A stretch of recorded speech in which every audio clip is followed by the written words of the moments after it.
From the world-famous Sugar Shack in Texas, USA, it's the In Wheel Time Car Talk Show. Coming up, Bill Clem's going to join us, and we're going to have the upcoming events calendar this hour. Mars reviews the Jeep Wrangler with the big bad motor in it. Plus, you'll hear the stories making automotive news headlines. That and more just ahead in this edition of the In Wheel Time Car Talk Show. Good morning to you. Along with us today is Mr. David Ainsley, and you say, well, why? Well, because Mars is still sick. Of course, he is in Neaterville. Mars, get well. We know you're watching. We know you're listening. Anyhow, we have here King Conrad DeLong. We always need more Jeff Zeke, and I'm Don Armstrong. So glad that you could join us today. It's been a fun-filled hour preparing to get on the air with you this morning. Because, needless to say, with Mars on the other side of the Earth. And airplane mode in the room. And whoa. The computer rebooted, and it went into airplane mode, and right away Conrad thinks it's aliens or something. I don't know. I have to go get my aluminum foil hat. Yeah. Out of the car. Anyway, all right. Well, instead of me retyping all of this and redoing this, I'm just going to go with what was supplied to us by Mr. Bill Clem. Recent reports found that 200 million gasoline or diesel fuel vehicles would still be on the road in 2032 after the EPA's plans to set new emissions limits. This figure would represent 80% of total vehicles on the road, even after incentives the EPA is putting in place to boost the sale of electric vehicles. Bill Clem is the chairman and CEO of a company called eBliss, and he's an early collaborator of Carfax, Fallbrook CEO, who oversaw the development and launch of the new Vinci continuously variable transmission. He was at Ford Motor Company for a while. The list goes on and on. He's an impressive kind of guy, and we're going to talk to him right now. Bill, good morning to you, and thanks so much for joining us. Hey, good morning from Houston. I'm in Baton Rouge today. So Baton Rouge. Good morning. Listen, I've been on the road. I know how that works. You go to bed at night and you think, okay, I'm in Baton Rouge. You go where to sleep. am I? Yeah, yes. And then you wake up the next morning and you think, I don't know where I am right now. I can relate. So, Bill, tell me what you're doing today. So eBliss Global is a e-mobility OEM. So we manufacture and sell high quality e-bikes. So we make transportation vehicles, but that's kind of the first product that we're taking to the marketplace. So that's what I do today is we design and manufacture Generation 3 e-bikes for sale predominantly in the United States. Awesome. Well, clearly you have an automotive background and have been involved in the auto industry, I guess, since you got out of college or even before that. And, you've led some pretty interesting companies throughout your career, and now you're into bikes. But tell me how you've gotten into this look-see at what the EPA is doing and where we stand today with, the EPA coming down with the manufacturers and saying, look, we need to have 100 miles per gallon by the such and such a date. I know I'm exaggerating, but how does this all play into what you're doing? So it's interesting. So there's 119 million rides in America in a car every day. 29 million of those are less than a mile.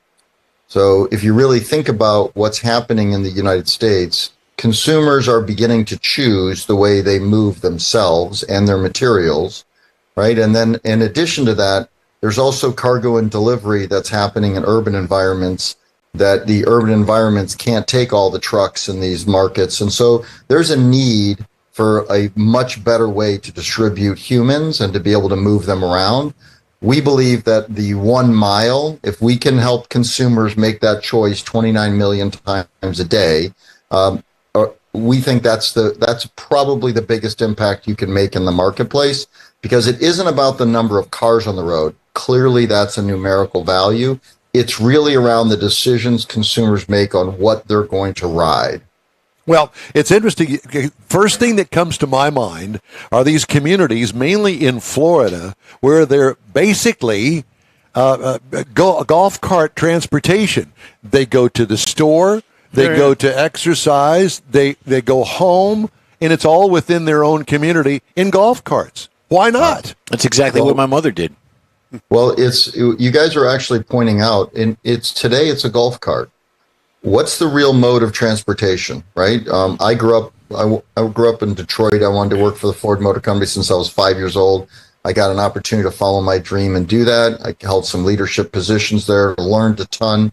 Helped start the e-bike business in Europe through the transmission that we were designing and building, and now really trying to do that here. I think this comes back to the point is consumers are choosing on what they're going to use. Your golf cart idea, that's 100% right.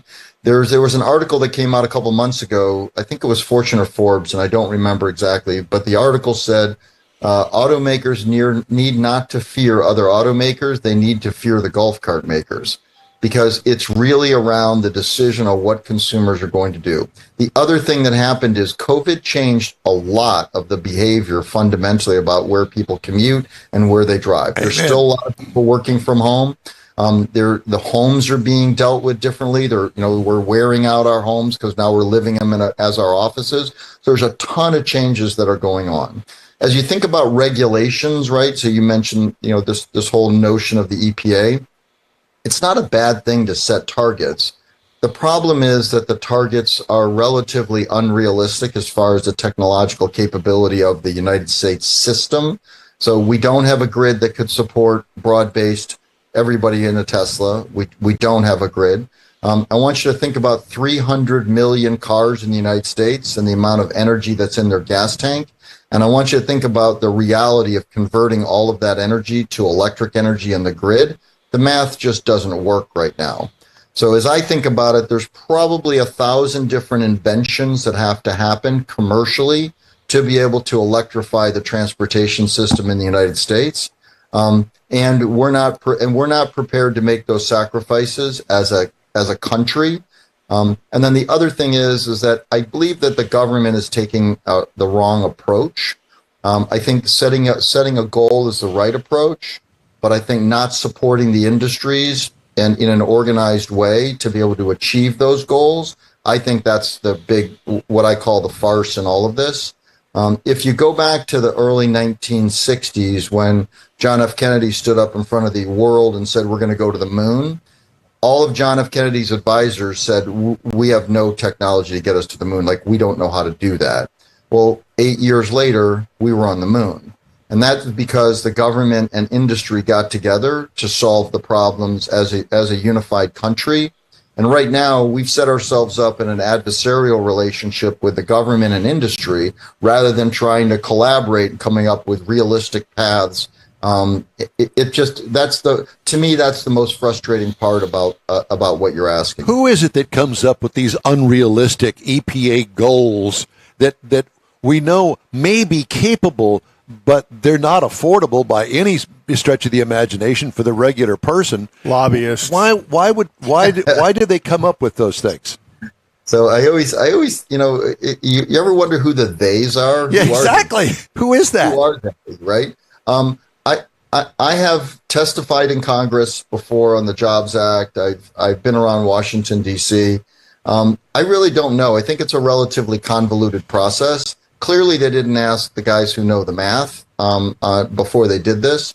Again, I'm all for setting a big, hairy, audacious goal. I'm all for that. Like, that's how you change this society and change a country. What I'm against is not giving the industry the capability, the incentives, the investment credits, all the things that are required for freedom, all the things that are required for CEOs and shareholders to be able to make decisions. That's the part that to me is a big disconnect. Yeah, they make these grandiose objectives and then try and force everybody to fit through this tiny little funnel to get there. And that's just not the way innovation works. You talked about how many hundreds of inventions would have to happen to move in that direction. What area of invention do you think is going to have the greatest impact? In the propulsion device, in the battery technology? Where do you think that invention's got to be driven the most? So again, great question. So I think about this as an ecosystem. You can't have one thing. You've got to bring it all up, right? You have to make impact across the system. If you don't make impact across the system, you're going to suboptimize everything. So the other question that was asked was, why are we in e-bikes? Well, if you really think about it, imagine if 29 million times a day, so almost a quarter of our rides, imagine if all of those were on an e-bike or in a golf cart. You would absolutely change the profile, or you would change the climate issues in major metropolitan areas. I mean, you would improve the air quality dramatically if you just did that, and that's achievable. These are 110. You plug it in the wall, and you can ride your e-bike. Our e-bikes some of them go almost 100 to 150 miles on a charge. So that is a realistic form of transportation in which you can make real impact. And to me, people, they want to, and the comment was made, they go for the headline, right? They go for the emotional headline, the soundbite, and they think that's the goal. Again, that isn't the goal, and it's not realistic to be able to get there. I live 3 miles from the grocery store. I could walk it, but I'd rather ride in an e-bike or a golf cart or something much more economical than drive the gasoline-powered vehicle. And most of the stuff that I do personally out here where I live is probably within a 5-mile radius. Is that Totally. what is that where you, 100% agree. I did this job. I started this company, and I said, you know what? I'm going to live this. So I ride my e-bike to the grocery store. I put a backpack on. I go to the grocery store. It's easy once you try it, right? But that's the other thing, right?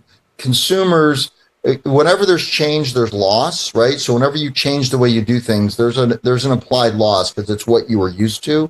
So once consumers start to trial, you can start to see that, right? Last year there was 1 million e-bikes sold in the U.S. This year maybe 1.8. Europe's already at 5 million. So you're really starting to see a fundamental shift in the way people are deciding how to transport themselves. That's the consumers deciding. If you go back to the early 1900s, right, Henry Ford was running around, just made a quadricycle. There was no roads, right? So policy and infrastructure followed consumer demand. Consumers do want to change the way they drive. They absolutely do. The data is very clear to me. But what they don't want is to be dictated around an unrealistic solution. And the companies, again, as shareholders, right, we all have investments in companies. And the last thing we want to see is a company that we've invested in take some wild harebrained investment on some electrification thing that they can't sell and can't make money on. That is not a sustainable business model. and there are plenty, plus the e-bike is a smaller device that's going to allow a wider range of technologies to be applied at a lower cost that, if proven on the e-bike, can be advanced to a 4-passenger vehicle. I gotta tell you, that's a fantastic point of view. When I started my company, Fallbrook Technology, You can send me my royalty check. Absolutely. Just let me know where to send it. So when I started Fallbrook Technologies, one of the things I did, I had 800 patents on a proprietary continuously variable planetary drive.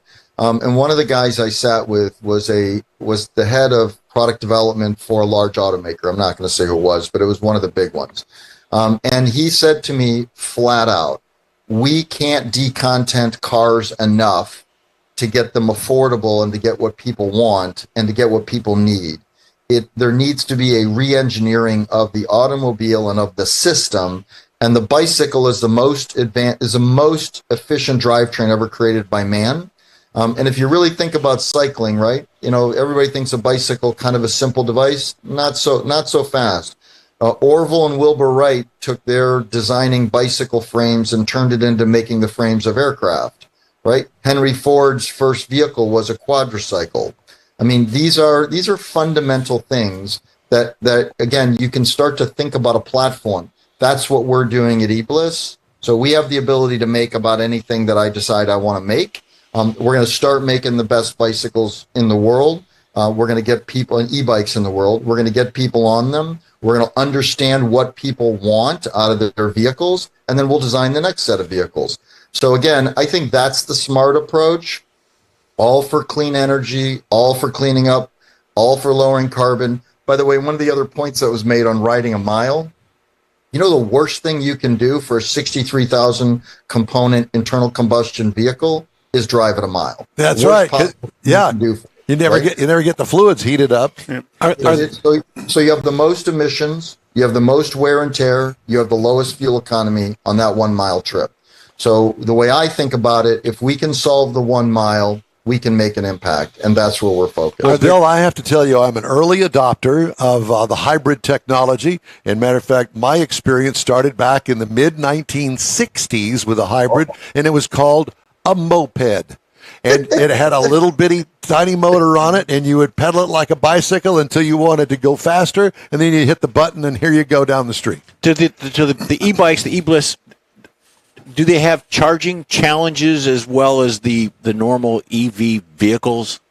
Now it's where you can charge our e-bike in several hours in your home plug. This is, again, in my world, I live my life by trying to make the necessary easy. If it's necessary to charge it, let's make it easy. So we make it very easy. You just simply plug them in.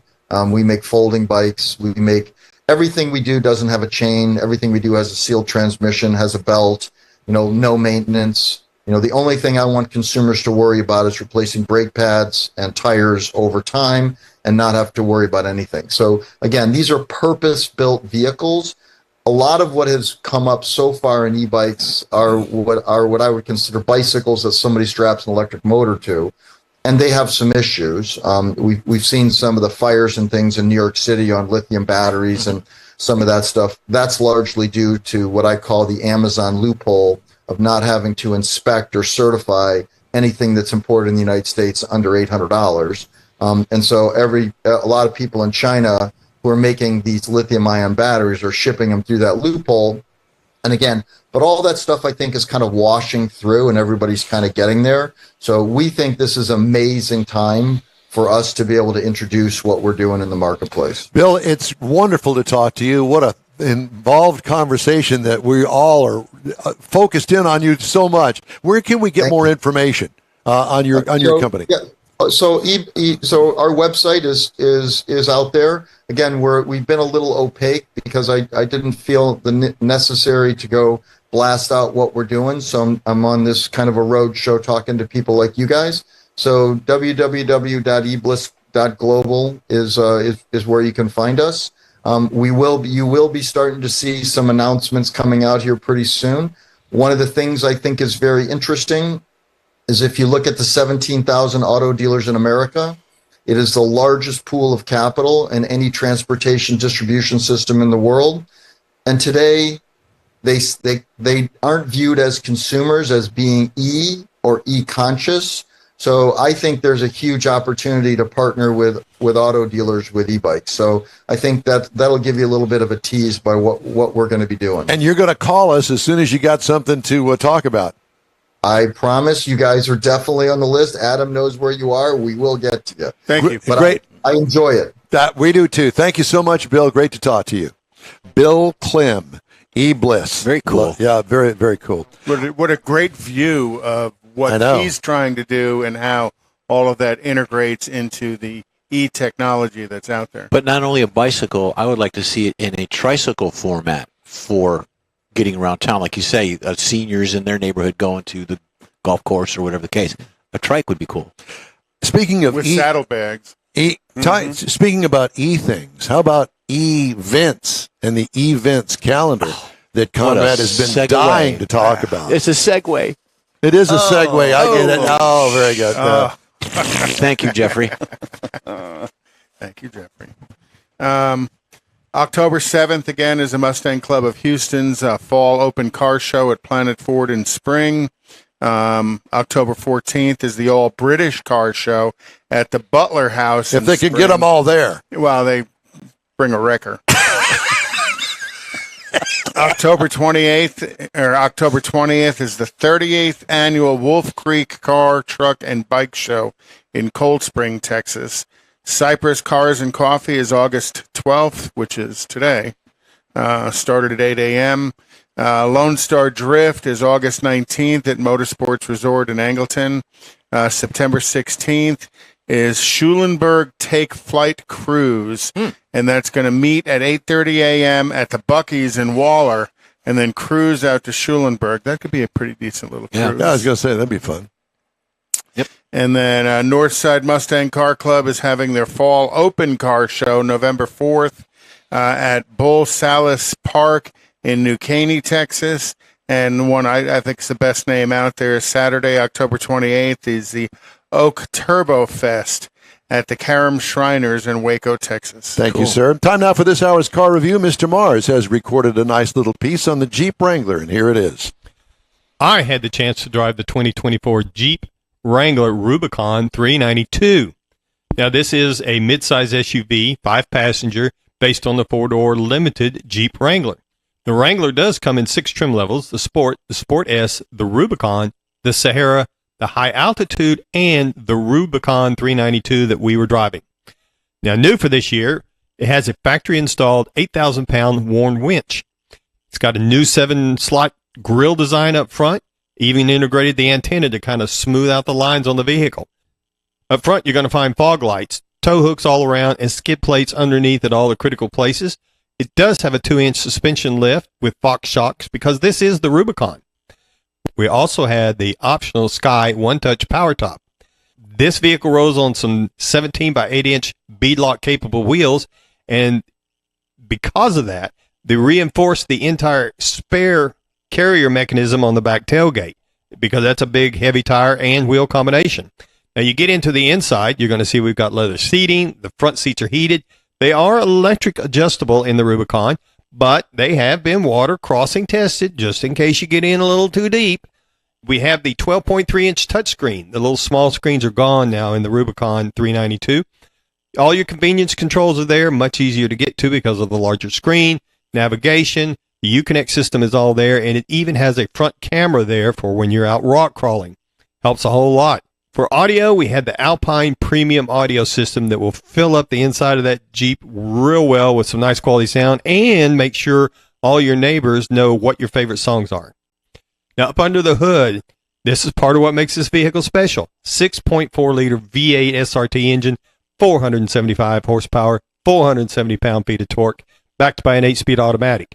This vehicle is capable of towing 5,000 pounds when properly equipped. Now, the EPA says you should be looking for 13 miles to the gallon in the city, 16 out on the highway. I drove the vehicle 388.5 miles the week I had it. I got 13.0 as an average. I will say the 392 provides a lot of smooth power. It's easy to ease around wherever you want to go, and I can imagine rock crawling, because we don't have many rocks down here. We got a lot of sand. You'd have to be a little touchy with that accelerator pedal because it'd be very easy to goose at the wrong time. But you put the hammer down on that thing out on the highway, it will sing nicely. It does have a firm ride out on that highway, but with that heavier engine, I actually think it improves the ride a lot because it feels more solid, more attached to the highway. There's still road noise. It's a big vehicle with big tires on it, so it's going to make some noise, but it does drive better in my opinion. Now, the base model price is $49,990. Now, the base trim price in that Rubicon level is $87,595. As tested, we're looking at $95,945 with the options. Some of the other competitors don't have 24 pricing out, so a 2023 Ford Bronco starts at $35,890. However, you look across at the Bronco Raptor, which would be the closest thing to this Rubicon, $75,375 to start. 2023 Land Rover Defender starts at $56,400. 2023 Toyota 4Runner starts at $41,490. So you take all these competitors and you stack them up against the Wrangler Rubicon 392, and you look at the power and you look at the performance that you're getting out of it, both on the highway and off-road, then you really start to see where the Jeep is going to take you. Something definitely worth driving. And that's my review of the 2024 Jeep Wrangler Rubicon 392. You know, he doesn't sound sick. Yeah, he did. We know he is, though. Yeah. Well, sick in the mind, but he's not, doesn't sound like I'm on my deathbed. Doesn't sound that way. Okay, thank you, Mr. Mars. Time now for some of the cars that were sold on Hemmings last week. There you go. I like doing this because it's fun. '69 Chevy C10 pickup truck, what they call a square body. I don't know why they call it that, but whatever. Sold for $23,100. It looks like a used C10 that is nothing special about it. It's clean. Crazy the money those trucks bring. Yeah, stupid money. 72 Chevy Corvette with no horsepower, $25,725. Jeez, really? Here you go. Speaking of British, a 1972 MGB. Oh, gosh. Remember that thing? Oh, yeah. $9,500 worth of trouble. Well, 72 was the small front bumper cars. It wasn't until 73 and 74 they put them big old honking bumpers on it. It just ruined it. Well, the Mazda folks with their Miata killed that car. Oh, yeah. 2007 Saturn Sky. I always liked those. Sold for $15,750. Wow, it's a lot. That's a lot of money. Two-seater. 79 Chevy C10, another square body, $17,000. A 1950, this is for you, Conrad, a 1950 Willis Overland Jeepster, $23,625. It looks like it's all restored. It's pretty. 23 is a good price. I was going to say Yeah, 23 not because bad. it's a convertible, you And know. if it's been redone, sure. 72 Bronco that looks like it is okay. It's got Well, 72 is still the small one. It's got Mustang hubcaps on it. $26,000. Wow. I mean, I got to go through a couple of pages here to get down to what else I've highlighted. For you, a 72 Oldsmobile Cutlass Supreme, $24,000. I don't know how much you paid for yours, but you could get one for that. And the family truckster, a 1978 Ford Country Squire, Woody. a Woody, $8,000. Let's Woohoo. go and buy it. We can make it the company car. No, we could do the lemons in it. Ooh, yeah, but it's too nice. I know, and it's too expensive, too. It's Yeah, all you got straight metal. $500. Or a '67 Volkswagen Dune buggy, $10,250. I'd be interested in something like that. All right. The In-Wheel Time Car Talk Show is available 24/7 through the iHeartRadio app. Just look for In-Wheel Time Car Talk. We also video stream on Facebook, YouTube, Twitch, and InWheelTime.com. 30-minute podcasts at your fingertips on over a dozen of the most popular podcast outlets. In-Wheel Time Car Talk Show continues right after this quick break. The original group of Loopy Tortilla restaurants will have you telling your family and friends just what the original recipes mean when it comes to the best fajitas in Southeast Texas. Founder Stan Holt invites you to visit the original Loopy Tortilla near I-10 and Highway 6. Here's the original house that inspired the design of all the rest and the original charm that helped make Loopy Tortilla the go-to destination for Houston Tex-Mex.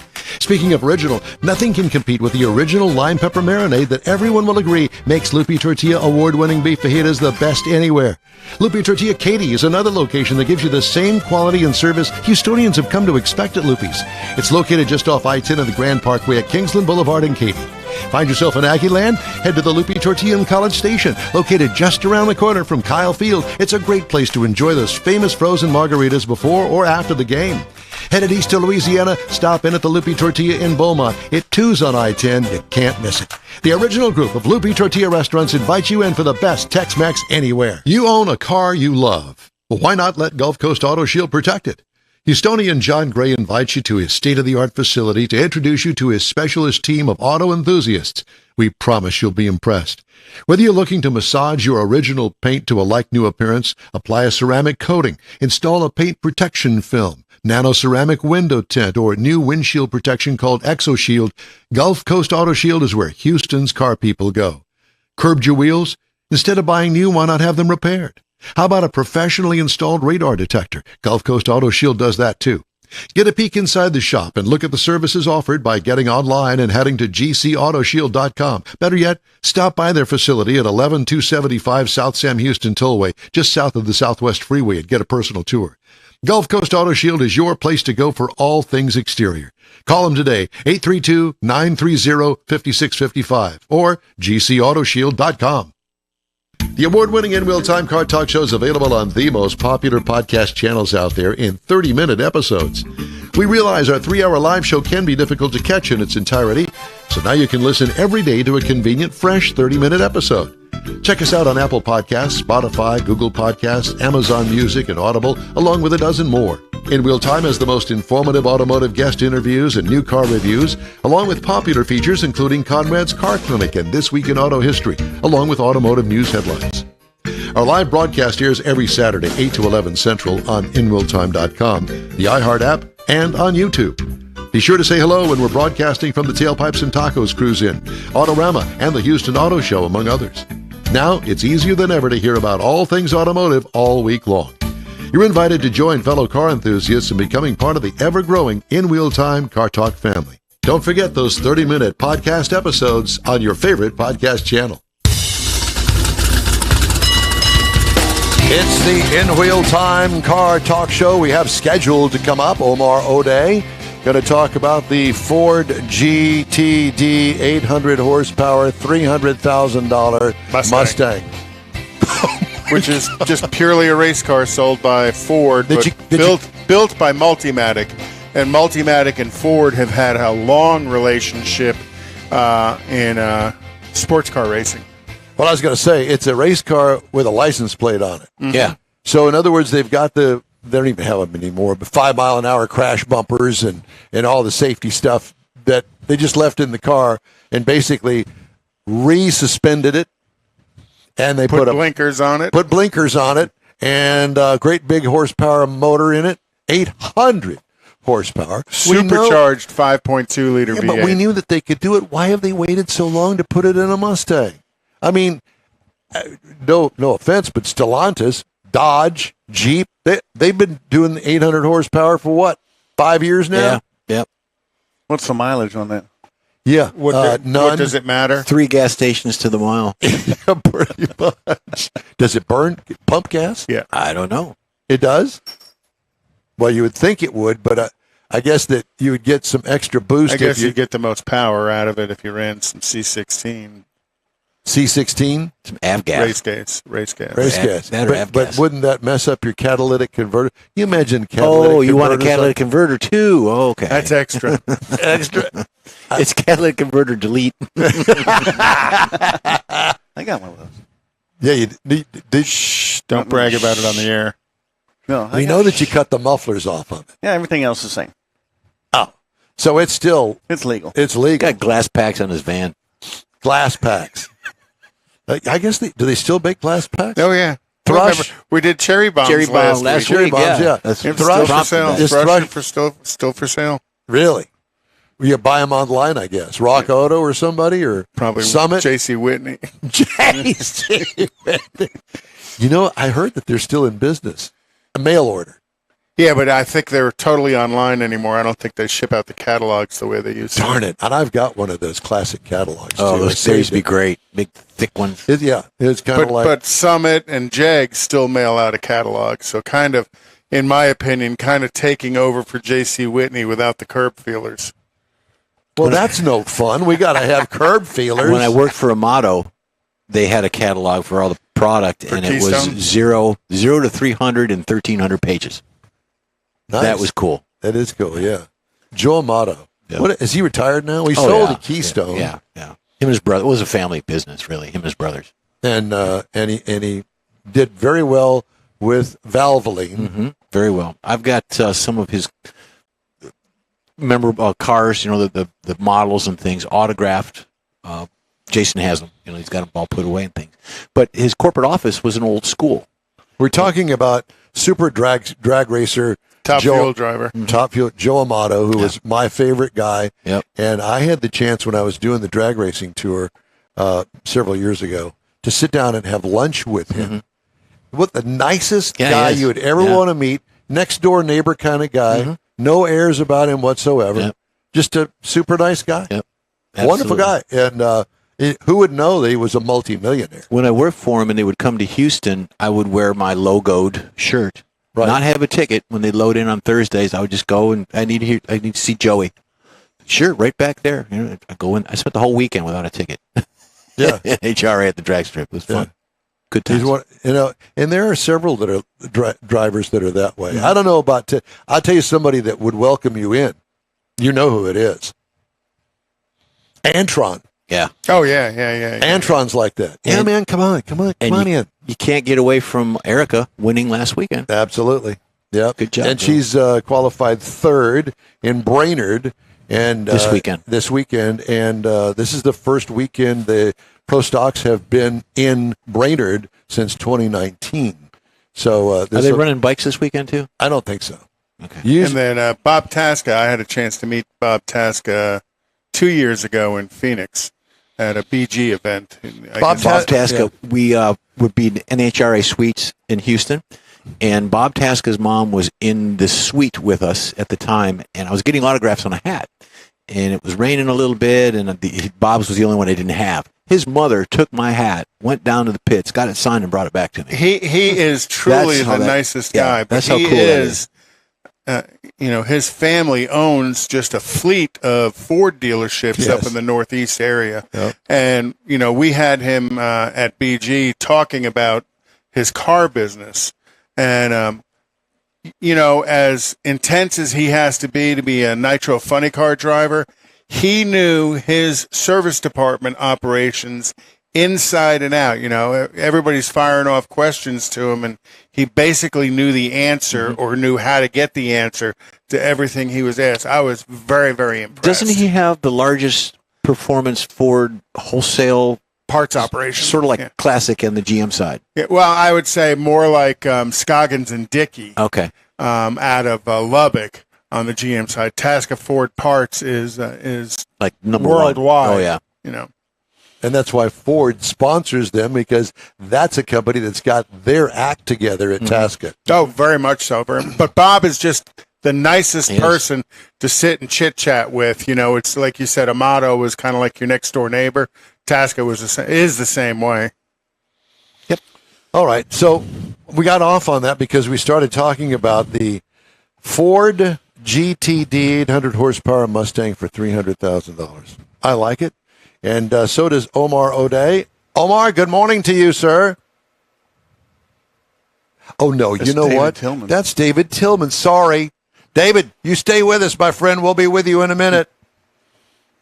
And you have to unmute your computer. No. Yeah, he's on early, I think. Isn't he? No, he went away. He went away. Oh, he's just, okay. He'll be back. He's testing. He was Omar testing. O'Day. Well, at any rate, so we'll just...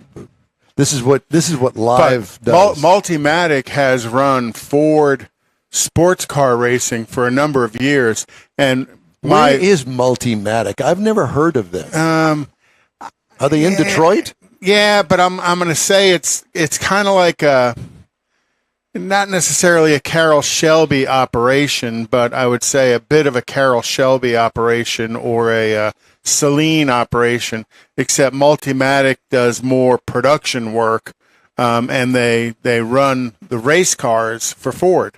They handle all of that. They build them and stuff. Now, Multimatic also does a lot of carbon fiber work, which this new Ford Mustang GTD has got a lot of carbon fiber in it, which gives Ford the opportunity to change the shape of the vehicle and not increase the weight. So when you look at the new Ford Mustang GTD, it's got some beautiful lines. It's a gorgeous looking car, but they're using Multimatic's abilities of building with carbon fiber to very much change the shape of the car and lower its weight, and then throw an 800 horsepower supercharged 5.2 liter V8 in it. It's like, oh my God, hold my beer. Here I go. What I would find fascinating is to sit in on the meeting saying, okay, this is what we want to accomplish. Either way, either from Ford to them or Multimatic to Ford. This is what we want to do. So how do we get to the point where we can get that? And going through all the steps with two major corporations, Multimatic clearly is a major corporation, and Ford is a global corporation. So you got to have guys that sit down, gals too, sit down with each other and go, well, that sounds like an interesting project. So let's bring in, person A, B, C, and D, because they are in that area, and then somebody else, and you sit in a big conference room, and you just kind of hash this whole stuff out. Wouldn't you like to be the fly on the wall in that meeting? Golly. Anyway, I was looking at the Multimatic website here, and pretty sophisticated stuff. Very high tech. Kind of like what you do, David. Mm-hmm. Yeah. So what's the D in GTD? What's that mean? Duh. It's the category of car. So I don't know exactly what D stands for, but it's the category of car. You know, And the GT the racing? GTP, P stands for prototype. Then they have, they used to have GTS, and that's long gone, but GTD. That's many and in years ago, GTD, there's a pro category and an amateur category. And they basically race the same car. It's just the level of driver. Is that the SCCA difference. stuff? No, that's IMSA. IMSA. Which is where Jeffrey's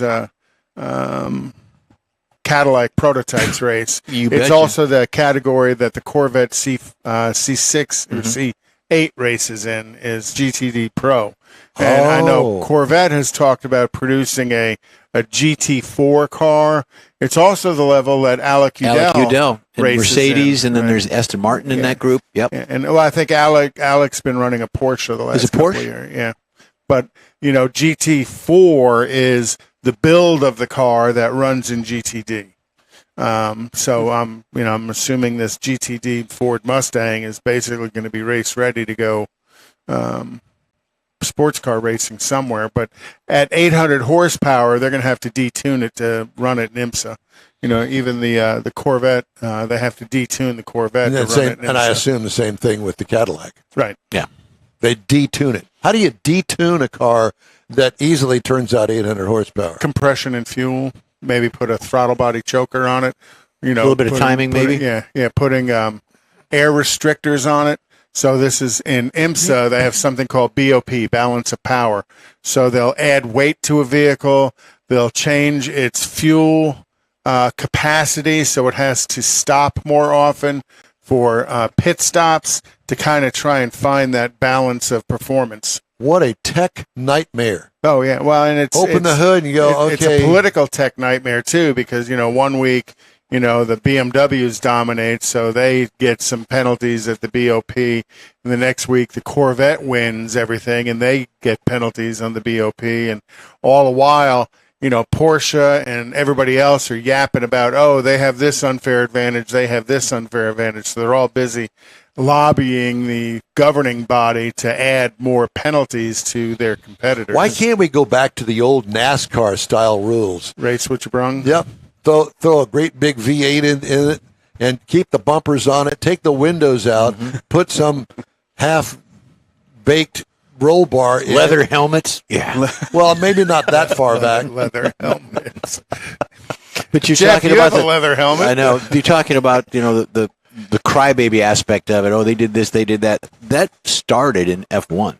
Oh, very much so, very much so. Well, it started, I'm going to say, back in SCCA Trans Am back in the 70s, because there was these, certain years, you can look back at Trans Am, and certain years, some cars just physically dominated the Trans Am series. You got to remember Mark Donohue and Penske in that blue Camaro in '69 totally dominated. Well, they got some BOP penalties, and the next year it was George Fulmer and the Ford Mustang absolutely dominated for a couple of years, and then Penske came back with the AMC Javelin. I was going to say the AMC Javelin, Right. that they switched over to that. Yeah. So, and through the years you could see who had the advantage on balance of power or balance of performance. Yeah. Well, that's one of the things that's attractive about sportsman racing in NHRA. We're going to talk to Jerry Emmons about that. World champion. World champion, but in his division. And they actually race in several because of the different cars that they have, because they bring a fleet to the drag strip. Oh, yeah. Bring an 18-wheeler full of Well, it's not vehicles. quite an 18-wheeler, but might as well be. Stan is in that. Stan Holt with Lupe Tortilla. Dale. Dale Hultquist. And they run in a stock category. But there's so many different levels of the stock category, I can't keep up with it all. That Dale doesn't want to talk about. No. and you can't make him talk about it. Because it is stock. Yeah, it's stock, baby. That's what it is.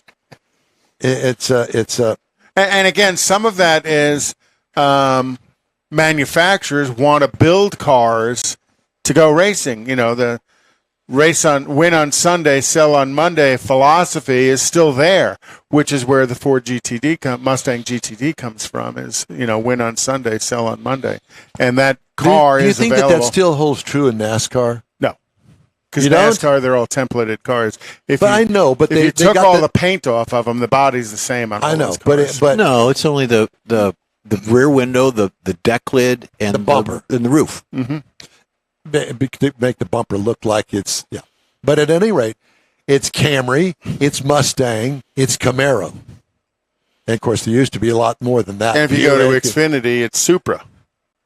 You know, But what Yeah. what I'm saying is that you can't tell me that they don't sell cars of that brand because NASCAR. yeah, they do because of NASCAR. I think. well, I think was- there's I a was brand loyalty. I was behind a Camry yesterday. It was a white Camry, and it had black accents on it, and it had really nice looking factory wheels. The whole thing was factory. It looked really good, especially for a street car. Well, that's the XL, whatever they call Whatever it. it is, it's a Camry, and I'm going TRD, Camry. yeah. It's a Camry. I have a neighbor with a Hyundai, and it looks like a little sports car. It Yeah. really does. Yeah. Well, what you're driving right now, your RAV4 has got all that black trim on it and stuff. It actually looks very good. It does. It's truly amazing what they can do with a little trim here and there, and paint here and there, and wheels, and it looks good. And remember, that's the kind of It's stuff. like makeup that on a sells. woman. Is it? A little bit here, a little bit there. Makes It them look doesn't have to better. be just on a woman. In your case, it'd be a lot here and a lot there. You got to put it on with a roller. There's a dip factor involved. A dip. You do dip? You do dip. I do dip. What is that? What is that comedian's name that does that? I don't know if any of our viewers have ever watched that. Absolutely hysterical. And she's doing this. It's a stand-up lady, and she's up there and Chow, isn't it May I don't Chow or know. something? I don't know, but she's talking about going to the nail salon. Now, I haven't been to the nail salon in a number of weeks, but I was 3 weeks ago. I know you were I got because my he pedicure posted pictures of his toes and getting. No, he went to the steel distribution center for And chainsaws. she had the Dremel tool out cleaning up my toenails. It's the weirdest thing. She gets this little. It's the basically a weirdest Dremel thing to tool. see you in a chair having your dang toenails La done. la la la la la la. We're gonna turn this Delete, away delete, from delete. the We're car going to do a show. live remote from my pedicure. Oh, God. Delete. Do you have a lady that does it? Oh, yeah. One She's- particular lady. Yeah, she's done it for He's years. got a team of hazmat people. That Charges it. She charges Yeah, $150. they show up in the COVID outfits. Because I'll tell you, when she gets that Dremel tool out, that is the oddest aroma. and then when they do it, you hear this. The compressor's going. We're off the air here because your sign fell down. Oh, we're not off the air. we're laying down in laughter. There you Oh, go. no. See, we're still on the air. Oh Lord! So this is considered fill time, right? This is well, we didn't plan it this way, but it just turned into this. But anyway, the lady, the stand-up comedian, does this thing about going to the nail. You want dip? You do dip? Oh, dip. It's very good for you. And now there are these little girls that are actually, they're very good, and they put themselves on camera mouthing the words that the stand-up comedian has. It looks like they're talking. This whole stand-up routine about going to the nail salon. It's hysterical. Don, you should get a pedicure. I think I have enough time on my hands that I don't want It's to get not a your pedicure. hands, they do. It's I that's a don't want. manicure. No, I don't want It's a anybody. pedicure. It's a time on your I don't want toes. anybody touching my feet. Twinkle toes. Don't mess with it. Don't. First look at time it. they do it, you'll want to go back. No, I don't want to. Every 30 minutes. Well, for Conrad because they grow so fast. No, I just Look can't. like eagle talons by the time I get back. Mike, when you eagle talons. That's why she's got to get the Dremel tool. I out. have a niece that has this thing for the grossed out feet, oh no, and so there was is one. this the lifestyle section of our show? This is the lifestyle section, and it was absolutely hysterical. And these toenails, they look like talons. And so whenever I run across something like that, I always forward it to her. She goes, "Yuck, that's disgusting." Yeah, it is. So I Send sent more. it to you. Yeah. Some recalls to tell you about, Lord, as we change direction here. The Jeep Grand Wagoneer and Wagoneer for 22 and 23 being recalled. B pillar trim may interfere with the airbag.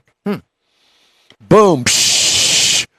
Unsecured transmission may cause a rollaway in the Ford Bronco for 2023. This is like the fourth recall Ford has had for rollaway transmissions. They need to fire that engineer that's designing those systems because he has failed multiple times. He's probably no longer with them and hasn't been for several he's years. probably gone to General Motors by now. I ran a CNC machine for General Motors. We built the low and reverse clutch housings for the Chevy Citation back in 1974. So we can blame you. You bet. Steering gear shaft may fracture on the Chevy Silverado 2500, 3500, and the Sierra 2500. That's a scary thought. It is. Oh, I can't steer. Instrument panel harness damage, Subaru Crosstrek and Impreza for 2024. Inaccurate pedestrian warning sounds. So instead of going, ah, it goes, Thunk.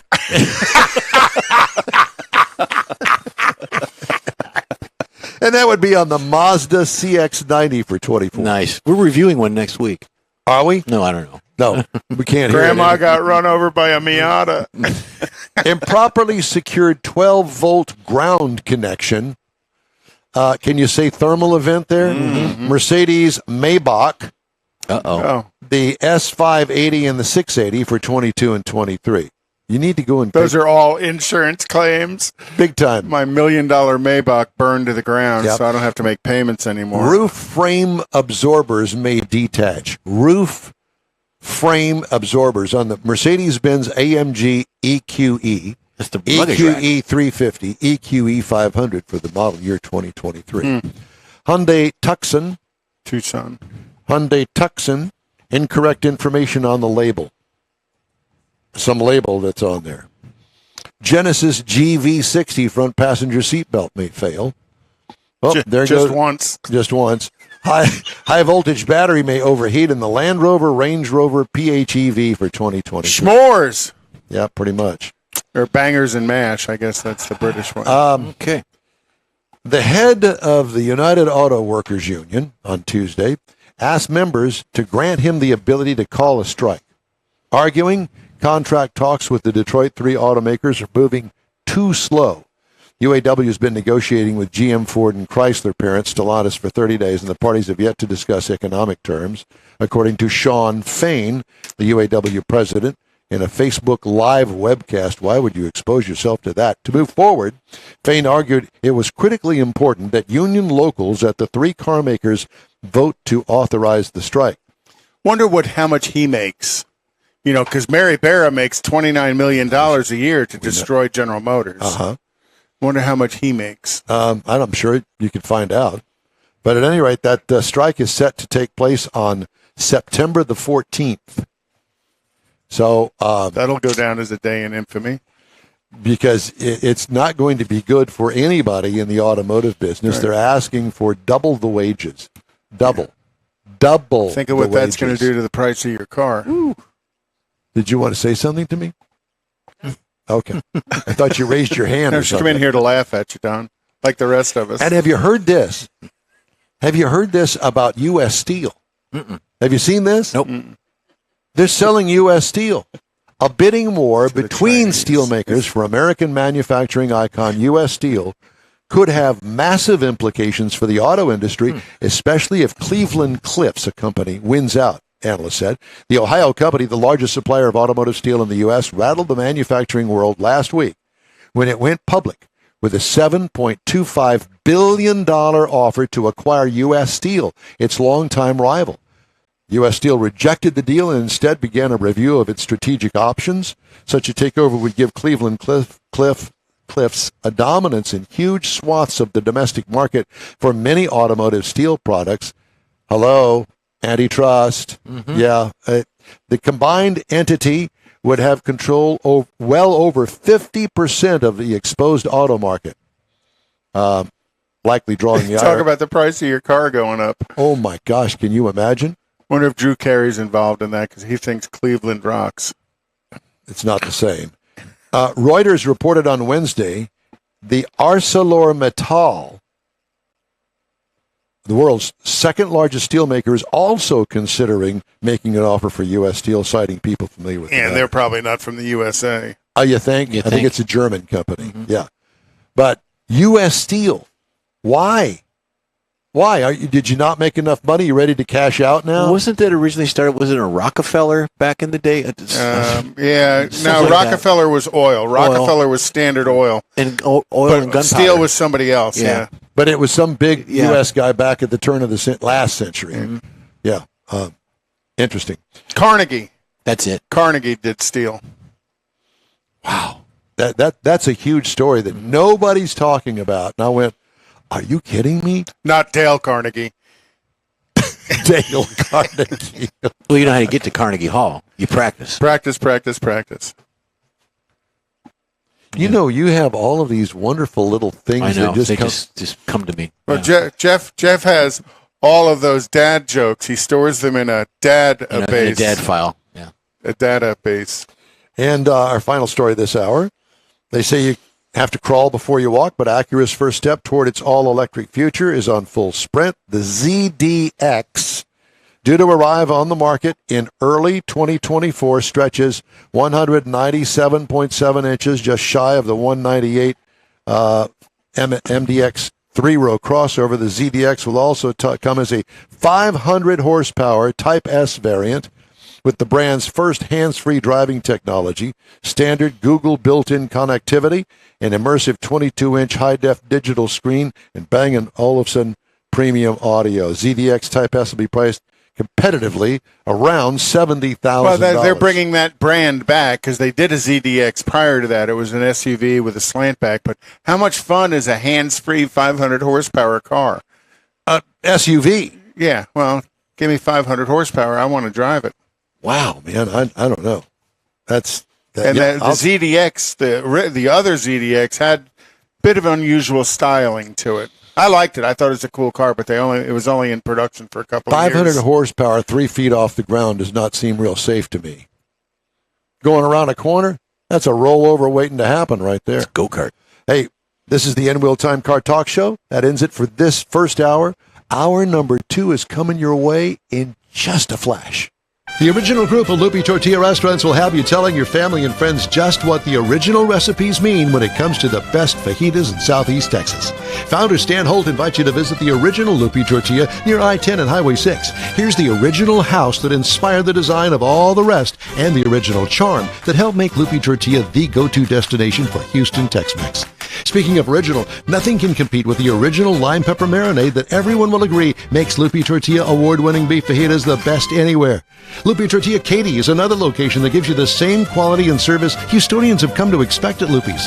It's located just off I-10 and the Grand Parkway at Kingsland Boulevard in Katy.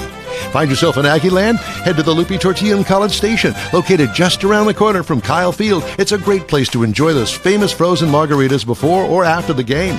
Headed east to Louisiana, stop in at the Lupi Tortilla in Beaumont. It too's on I-10. You can't miss it. The original group of Lupi Tortilla restaurants invites you in for the best Tex-Mex anywhere. You own a car you love. Well, why not let Gulf Coast Auto Shield protect it? Houstonian John Gray invites you to his state-of-the-art facility to introduce you to his specialist team of auto enthusiasts. We promise you'll be impressed. Whether you're looking to massage your original paint to a like-new appearance, apply a ceramic coating, install a paint protection film, nano-ceramic window tint, or new windshield protection called ExoShield, Gulf Coast Auto Shield is where Houston's car people go. Curbed your wheels? Instead of buying new, why not have them repaired? How about a professionally installed radar detector? Gulf Coast Auto Shield does that too. Get a peek inside the shop and look at the services offered by getting online and heading to gcautoshield.com. Better yet, stop by their facility at 11275 South Sam Houston Tollway, just south of the Southwest Freeway, and get a personal tour. Gulf Coast Auto Shield is your place to go for all things exterior. Call them today, 832-930-5655 or gcautoshield.com. The award-winning In-Wheel Time Car Talk Show is available on the most popular podcast channels out there in 30-minute episodes. We realize our 3-hour live show can be difficult to catch in its entirety, so now you can listen every day to a convenient, fresh 30-minute episode. Check us out on Apple Podcasts, Spotify, Google Podcasts, Amazon Music, and Audible, along with a dozen more. In-Wheel Time has the most informative automotive guest interviews and new car reviews, along with popular features including Conrad's Car Clinic and This Week in Auto History, along with automotive news headlines.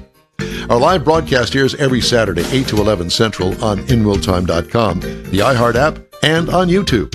Be sure to say hello when we're broadcasting from the Tailpipes and Tacos Cruise In, Autorama, and the Houston Auto Show, among others. Now, it's easier than ever to hear about all things automotive all week long. You're invited to join fellow car enthusiasts in becoming part of the ever-growing In Wheel Time Car Talk family. Don't forget those 30-minute podcast episodes on your favorite podcast channel. You know, No, don't say anything. I was going to intro the show, but I don't think we can intro it with that.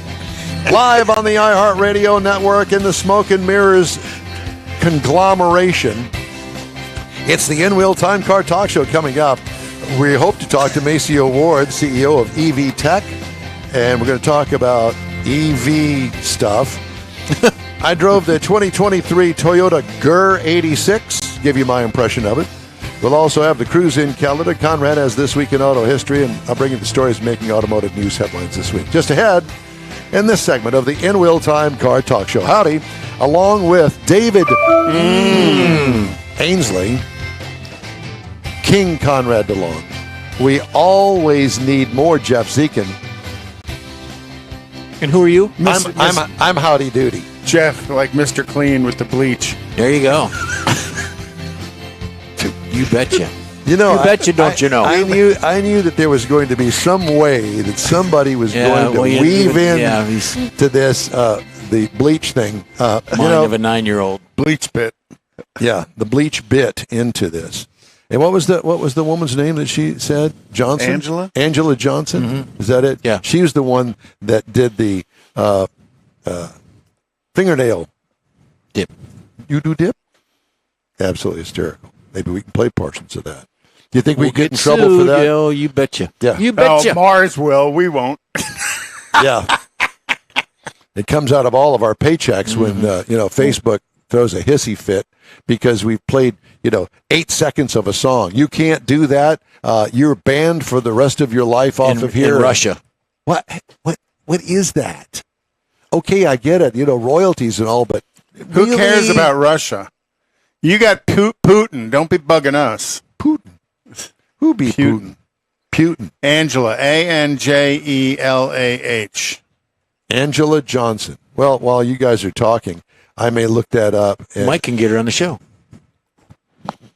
Would we be voiding some sort of a covenant that we wouldn't? We've had Monty the singing donkey on. I don't think we could void any covenant. I guess not. Okay, well, I'll try to look that up, and maybe we could. Here we go. Well, it's been nice working with y'all. I don't think that's not it. We're going to change the show makeup. We're not going to talk about cars anymore. We're going to talk about Conrad's random stuff that comes to our mind. We're going to talk about Conrad's Hygiene Corner. With the do you have video of the toenail extravaganza from No, I think it was just a video, a picture. Pictures. It's burning the computer. It is, and it smells really bad And when it happens. he's looking for him right now. Don't do that. Well, we'd have to download it and all that stuff to get it so everybody can My see computer's broke. it. Yeah. Oh my! Well, I've seen burnouts with less smoke than that. do you go to somebody that does pedicure for you? No, I saw it. Do you I'm good. do you get pedicures? No, I've had one though. How about you, Jeff? Nope. No? I might do my own. That's very relaxing. Don't Sit touch there, have a little glass of wine, pinky out. Get when in doubt, pinky out. Get a little bleach out. You're good. They clean up the calluses. By the way, if you're wondering where Mars is, not that you are. He's in a safe place. He's happy not to be here. he's over in Naderville. Mars, call in because nobody else did. That's right. All of your guests have really screwed us over, Mars. So you need to zoom in. Can we get him? Let's get him on there. Let's wake him up from his Just need to COVID send him an bed. invite. Let me text him. Yeah, send him up on the screen over there when you get him, because Mars still has COVID. Last week From 2021. in 2021.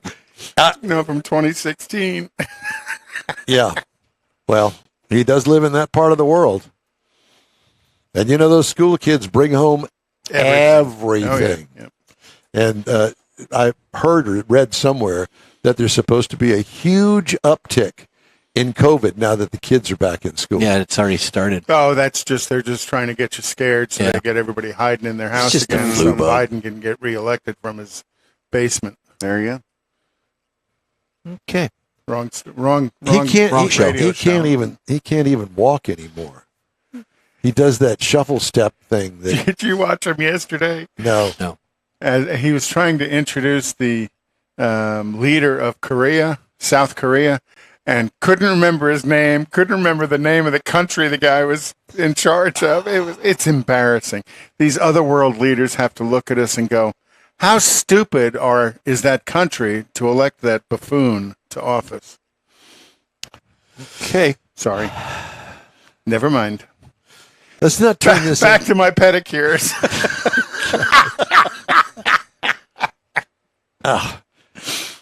Oh gosh. I don't even know where to go anymore. I don't even know where to go with this. We were going to have a guest on, the CEO of a company called EV Tech. We don't know what's happened to him. But EV Tech, a provider of EV chargers, installation and service. And it's a company that obviously is doing installations and repairs. And I have a story about the installations, how slow they are to come about. You would think There's with Mr. all... Mars. You, pardon me? I think he's There's- here. there- Yeah, oh, Mr. Mars. oh, my gosh. Now look, somebody did call in. Yes. Mr. Mars, are you there? He's muted himself. You're muted, Mars, and you're the Unmute. one that tells everybody, "Oh, you got to unmute yourself." What? Would You're you muted, You're Mars. muted, Unmute Mars. yourself. Do you know what this looks like? It looks like one of those video things where they have the prisoner that goes into the room and the judge is on a videotape and they're trying to sentence him. Yeah. Yeah, Video court. Video court. there video you court. go. That's it. That's right. Comb your hair. Well, he Brian. hasn't. He's been in bed. He's Rolled been out of bed. sick. So, how are you feeling? What's it like to have COVID? It's not as bad as the flu, but it's Because not it is good. the flu. But what? But not good. It's not good. No. So you still Are running you a having fever, trouble Mars? hearing me? Yeah, we hear you. Well, I don't know what that meant. Are you still running a fever? A little bit. A little bit. Wow, he's got a Neaterville connection on the internet over there when it comes to video and Zoom calls. Hey, he's Don't ever Yeah. book another guest from Neaterville because the Consistent. signal over there sucks. Thank you very much. You're welcome. Well, I see we're not going to have you on very long. And we know it's not That's coming the from our COVID. end. What kind of meds are you taking? Anything I can find. You got some? We heard the next door Yes. neighbor over there has got some pot. You need some of that. Go over there and get you a big whiff of that. No, he's out of town. Oh, so He's you, out of you can town. go in there and borrow some from him. So you could rob his plants in the backyard. Yeah. Well, we're sorry that you're not feeling well, but we're not sorry because, once again, we can go, hey, Mars, what happened to the one guest that we were supposed to have last half hour and this one that we're supposed to have this hour? Well, that's a good question. Okay, well, Yeah, we were kind of excited to talk to a couple of them. I wanted to talk to them about the GTD Mustang, but the guy, the first guy on with the E-Bliss, E-Bliss bikes. very, very good interview, I thought. yeah, that guy was great. Yeah. Yeah. Well, And I talked to Masio. I talked to him on the phone yesterday, uh-huh. and he was all hyped up. Yeah. Well, he got so hyped up, I guess, that it's kind of like being drunk. I mean, he OD'd. forgot to get up and do the interview. Yeah, I guess. Yeah, because EV Tech is doing these infrastructure builds for industry and for homes of putting in charging stations. Well, but what he was putting in, it's in San Marcos. They're doing a job for a commercial. It's kind of like a restaurant is having it put in. It's not like a big Buc-ee's or something. This is a family-owned place. It's got 2 or 3 little outlets. And they're building that. And they also do home stuff is the reason I thought it would be interesting to see how consumers can get into it since the infrastructure from the government is so slow about coming about. Sort of like the internet in Needville. Yeah. Yes. Yeah, exactly. Well, because of your internet connection, Mr. Mars, we're going to let you go. Unless Thank you. But yeah, thanks for calling. yeah, thanks for calling and filling the Play time. again next week. David, tell him what he's won. He's out. He's gone. He gone. He's gone. Thanks, Michael. Now what? Now what?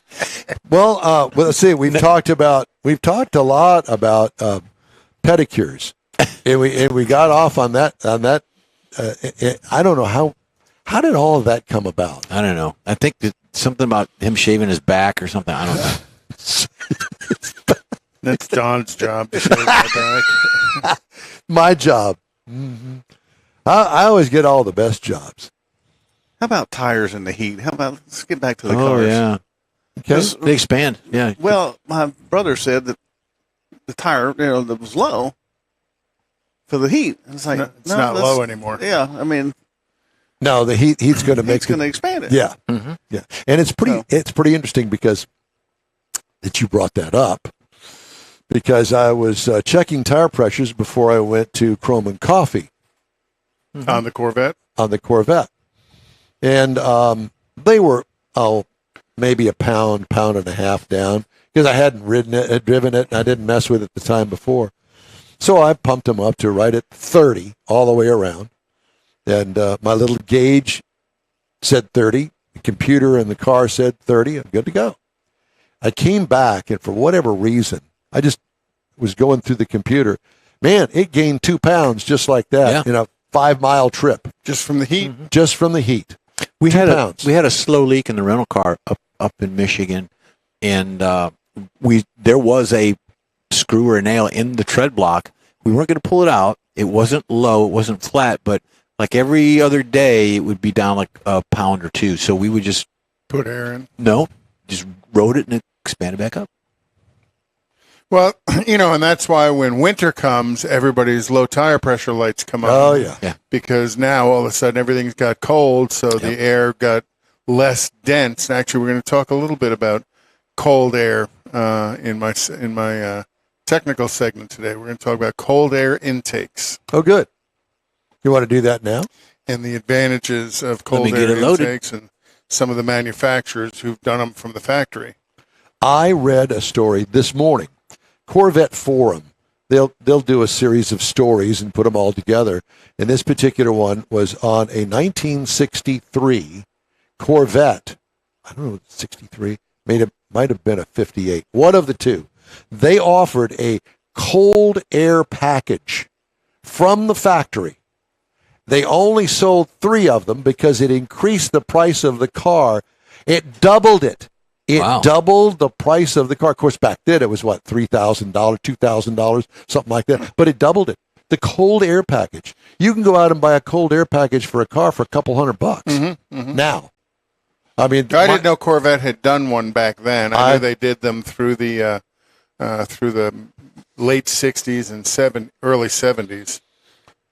Well, the one that I've got on my car, it's interesting.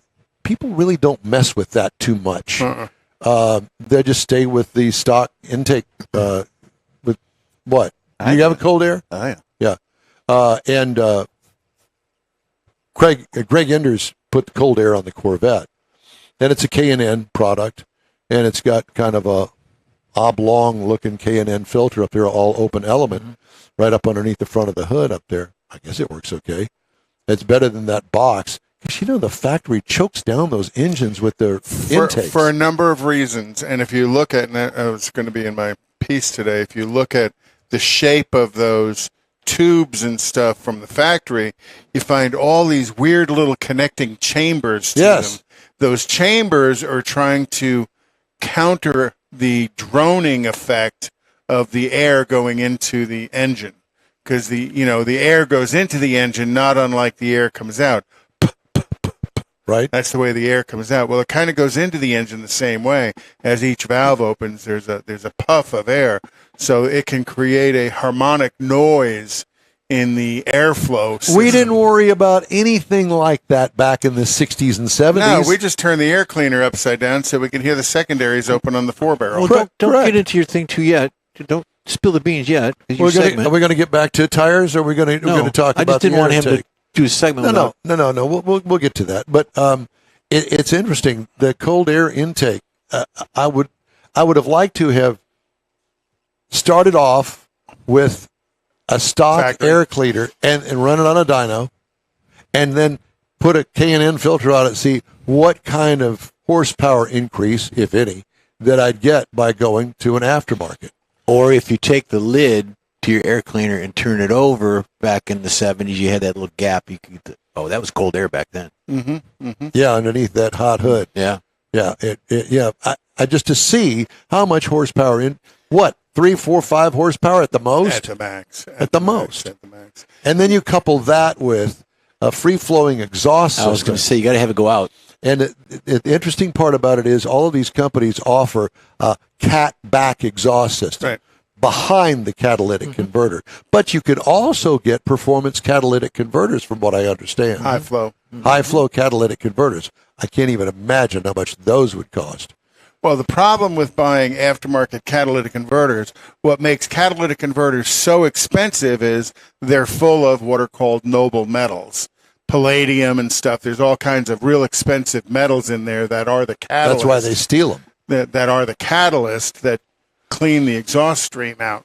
So cheap catalytic converters are cheap catalytic converters. When your car fails state inspection because of a catalytic converter efficiency code and the shop sells you a $100 catalytic converter, Been there, done that. don't do it. It's going to fail next year as well. Couldn't agree more. Yeah, because there's not enough noble metal in there to keep it clean for a period of time.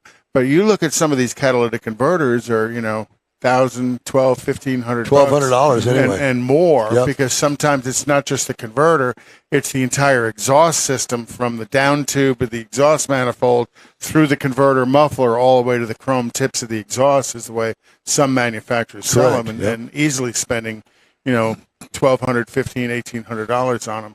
But good catalytic converters are not cheap. Cheap catalytic converters are not good. So I can tell you, I can attest to that. Amy my oldest daughter had, and I don't remember what year Camaro it was, 2005, something like that, with a V6 in it. Okay, nothing fancy, all stock, just a red Camaro, plain red Camaro. It's clean. I bought it wholesale, and that's why I bought it. Well, she racked up the miles back and forth to Austin, where she went to college, and check engine light comes on. So we drilled down into what it was. It's catalytic converter. So I thought, we'll wait till we get the inspection sticker. So right before the inspection sticker, take it in, muffler shop over here in Stafford, and they put another catalytic converter, an aftermarket one. Oh, it's guaranteed. How long is the guarantee? 1,000 miles. Really? 1,000 miles on the catalytic. Okay. Well, at guaranteed to get to state inspection. got the inspection sticker, and at 1,200 miles, ding, the light comes back Wow. on again. So waited another year, put another catalytic converter on there. Must have been the converter. No, it was the cheap converter that I bought before. Same thing, except that I think that one lasted 1,500 miles. I should have just bellied up and spent the $1,000 that it was going to cost to get the factory catalytic converter And put not back worry on about there. it, yeah. Yeah.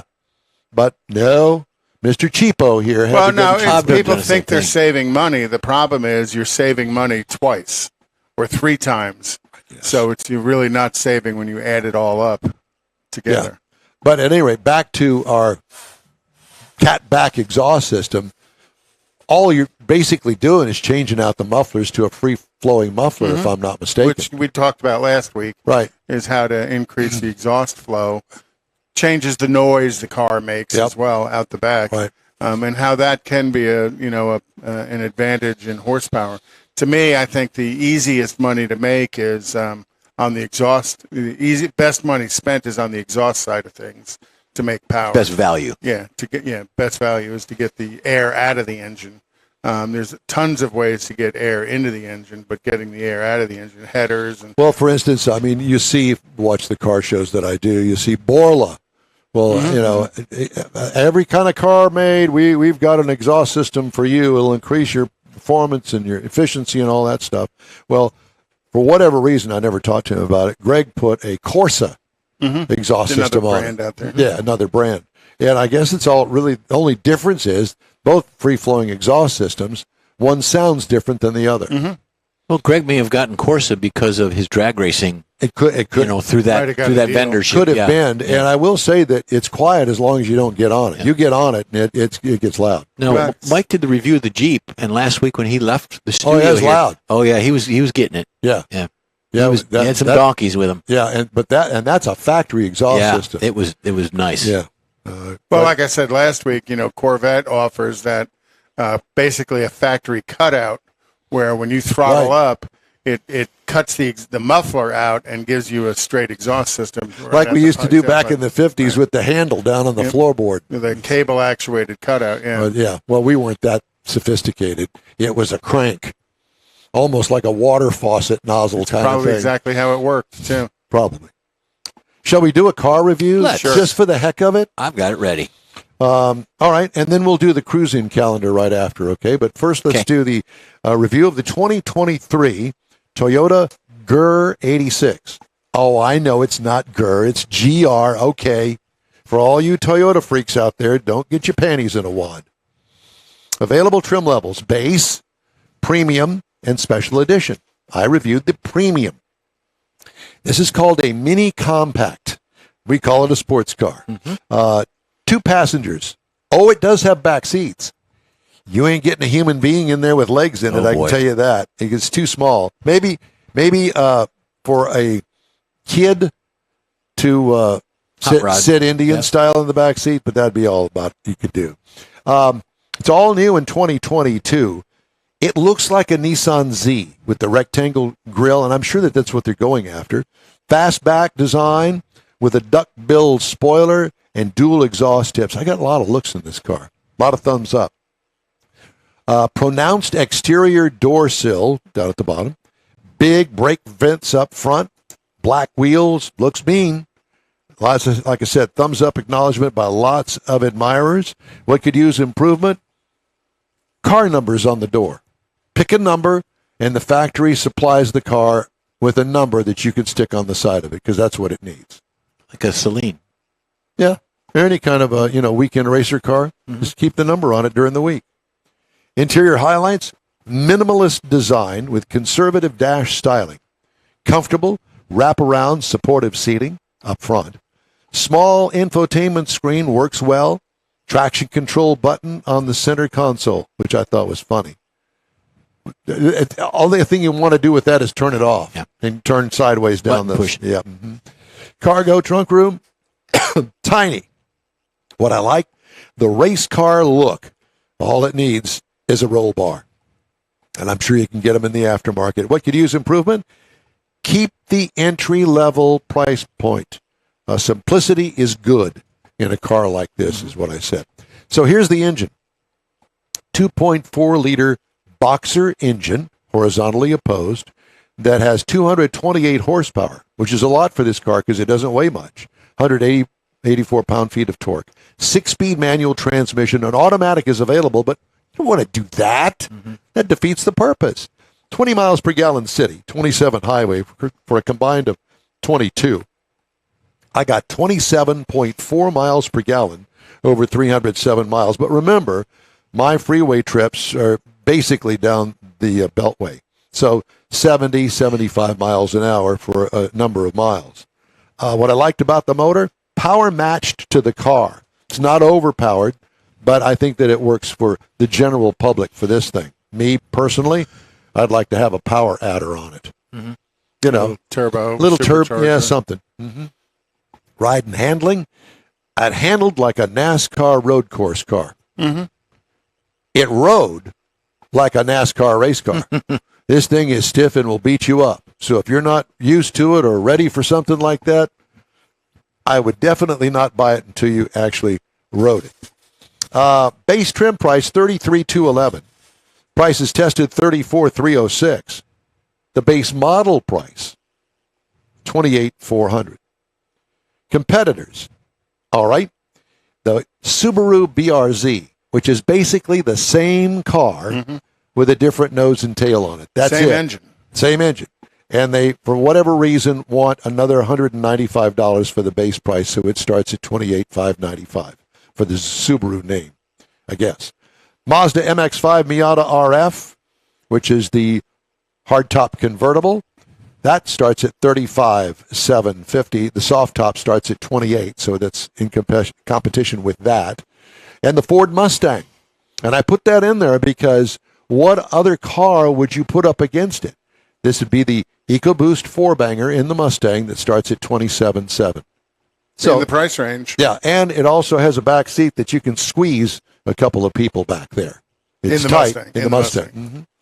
So It has because when I first walked up the driveway last week, it has a bit of a Supra-ish look yes, it does. to the front end of it. You know, that the way that nose or the proboscis. Well, it's got a Lexus look. It's a combination of several things. Yeah. And, To me. I didn't think it looked bad, but I've heard from other people that it rides like a go-kart. it rides very does. stiff. Yes, it's very stiff. Which some people love. Yeah. Some people don't. Next so- week, I'm going to review the Mazda MX-5 Miata, which in an article that I wrote for Bay Area Houston Magazine, I put the two together and compare them. And so it's two different schools of thought. Whether you're a Toyota guy or a Mazda guy, they almost are head up competition-wise. But you know the cult following with the Mazda. Oh, yeah. So here's something. Anyway. You betcha. All right, cruising calendar real quick. We got about a minute. No? You don't have any cruising calendar. Woodward Dream Cruise. Didn't print it and bring it with me, but Well, I that's can, okay. I can do a couple of things on it. No. Save it and we'll do it next. We'll stay on time because I want to get to David. Okay. He's in the queue. Hey, the In-Wheel Time Car Talk Show is available 24/7 through the iHeartRadio app. Just look for In-Wheel Time Car Talk. We also video stream on Facebook, YouTube, and InWheelTime.com. Podcasts at your fingertips on over a dozen of the most popular podcast outlets. Hey, the In-Wheel Time Car Talk Show continues right after a quick break. Stay with us. The original group of Lupi Tortilla Restaurants will have you telling your family and friends just what the original recipes mean when it comes to the best fajitas in Southeast Texas. Founder Stan Holt invites you to visit the original Lupi Tortilla near I-10 and Highway 6. Here's the original house that inspired the design of all the rest and the original charm that helped make Lupi Tortilla the go-to destination for Houston Tex-Mex. Speaking of original, nothing can compete with the original lime pepper marinade that everyone will agree makes Lupi Tortilla award-winning beef fajitas the best anywhere. Lupi Tortilla Katy is another location that gives you the same quality and service Houstonians have come to expect at Lupi's. It's located just off I-10 and the Grand Parkway at Kingsland Boulevard in Katy. Find yourself in Aggieland? Head to the Lupi Tortilla in College Station, located just around the corner from Kyle Field. It's a great place to enjoy those famous frozen margaritas before or after the game. Headed east to Louisiana, stop in at the Lupi Tortilla in Beaumont. It too's on I-10. You can't miss it. The original group of Lupi Tortilla restaurants invites you in for the best Tex-Mex anywhere. You own a car you love. Well, why not let Gulf Coast Auto Shield protect it? Houstonian John Gray invites you to his state-of-the-art facility to introduce you to his specialist team of auto enthusiasts. We promise you'll be impressed. Whether you're looking to massage your original paint to a like-new appearance, apply a ceramic coating, install a paint protection film, nano-ceramic window tint, or new windshield protection called ExoShield, Gulf Coast Auto Shield is where Houston's car people go. Curbed your wheels? Instead of buying new, why not have them repaired? How about a professionally installed radar detector? Gulf Coast Auto Shield does that too.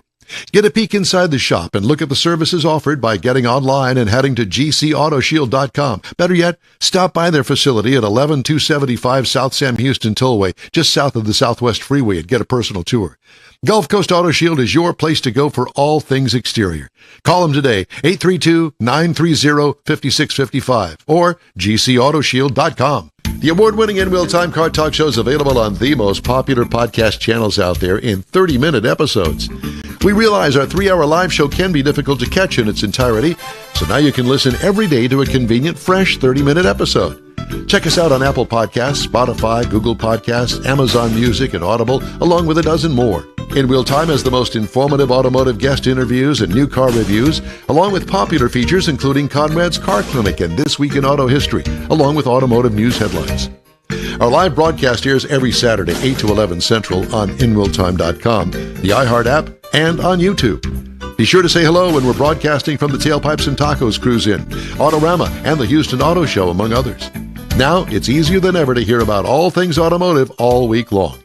You're invited to join fellow car enthusiasts in becoming part of the ever-growing In Wheel Time Car Talk family. Don't forget those 30-minute podcast episodes on your favorite podcast channel.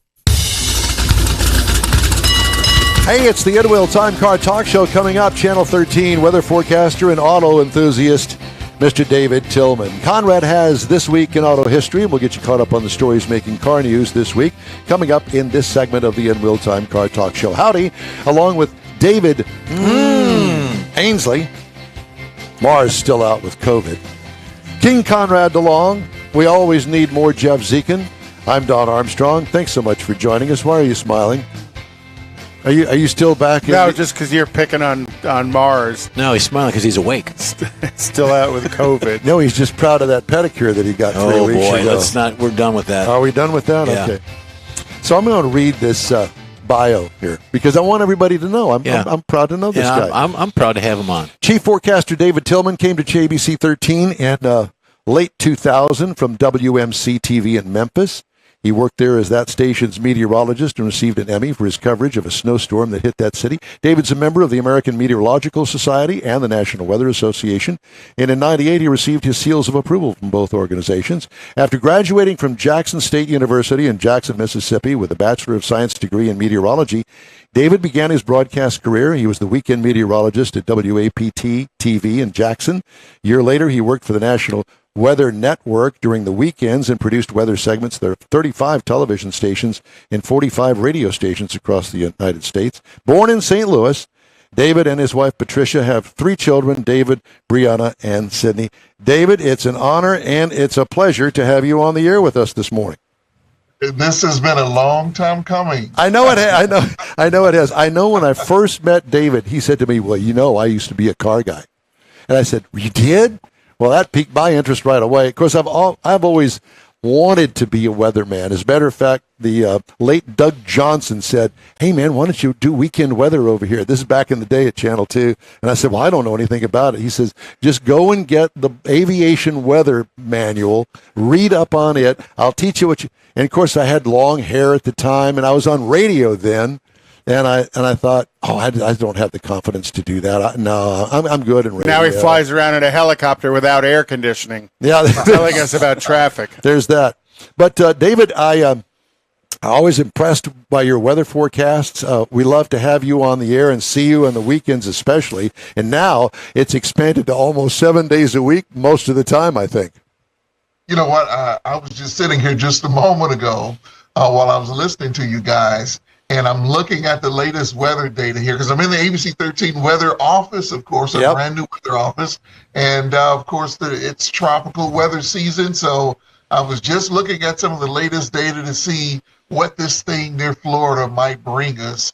And the way I like to gauge it is it going to give us enough rain to turn off our lawn sprinkler for a day or two?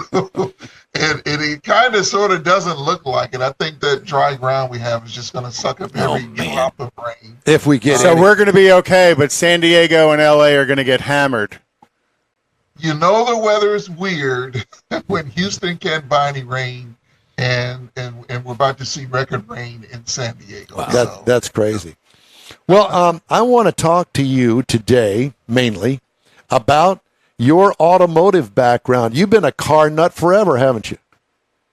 Yeah, I think it started when I was about 5 years old. I had 3 loves as a child. My love for cars and weather came about the same time, about 5, maybe 6 years old. And then later on, as I began to get closer to my teen years, I got into sports and basketball, being my main sport, but following baseball. From St. Louis, Missouri. People say the top baseball city in the country.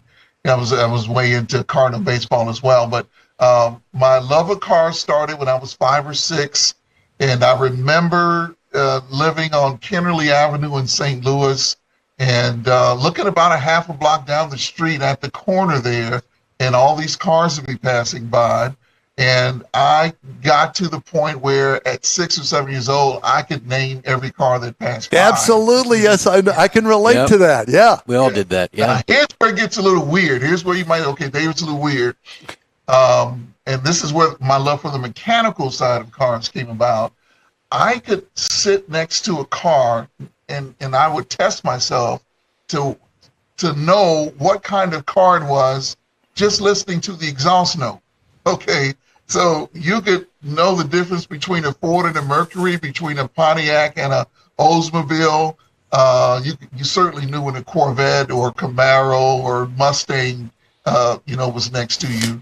But I could tell, what car company built that car just by listening to that the is exhaust. crazy. There used to be a commercial about that where the little kid would be up in his room and the parent would say, "What is that?" And he named the car, the That was horsepower. David. That was how he got started at TV. There you go. Yeah, exactly. This is really crazy too. You could even smell the exhaust and know what company it comes. Yeah, well, back in the day, exactly. So, did you that work is a in the little auto weird. industry somewhere? What's that? Did you work in the automotive industry somewhere? Well, when I became a teenager, I guess I knew I didn't want to work in fast food like most kids, and I love cars. Kind of got that from my dad, and I ended up working at. I'll just give you my quick resume: 3 different Firestones, 2 different AutoZones. I was a service manager at a tire place called Tire America. I worked at a place called National Auto Parts. And then I worked at a tire place in St. Louis, historic place. I mean, they've been open since the 20s, Telly Tire. And they're actually still open now. They're still in business, yeah. Yeah, I worked for and under the son of the founder of the business. His name was Chuck Telly. And then he had 2 sons, Mark Telly and Scott Telly. And Scott Telly was my immediate supervisor there.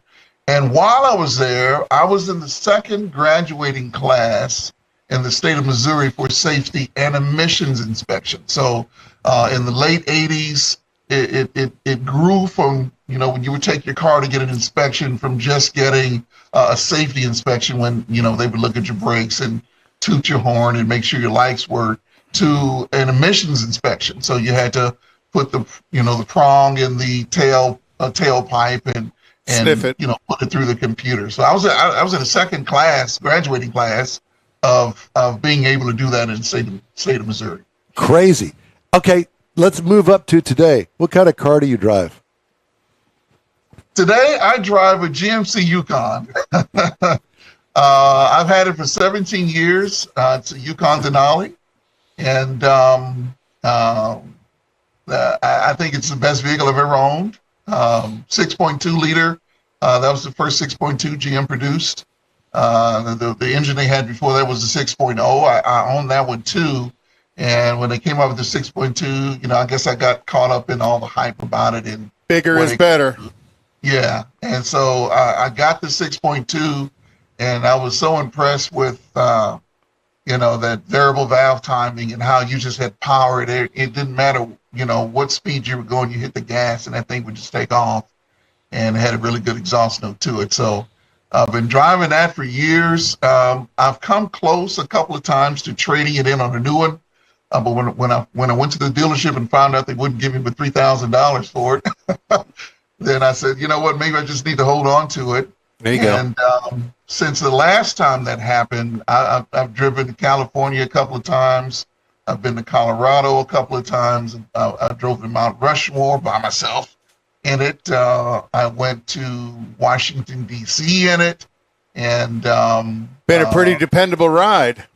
It's pretty dependable. Now, I have had to replace, pretty much all the major components. After about 12 years, things just start to go. But I think when you compare it to what you would have to pay to get a new vehicle of that same type, right. I mean, it's just no brainer to me. Yeah, a new Denali, and I don't know if you're short wheelbase or long wheelbase, a new Denali long wheelbase is going to push $100,000 today.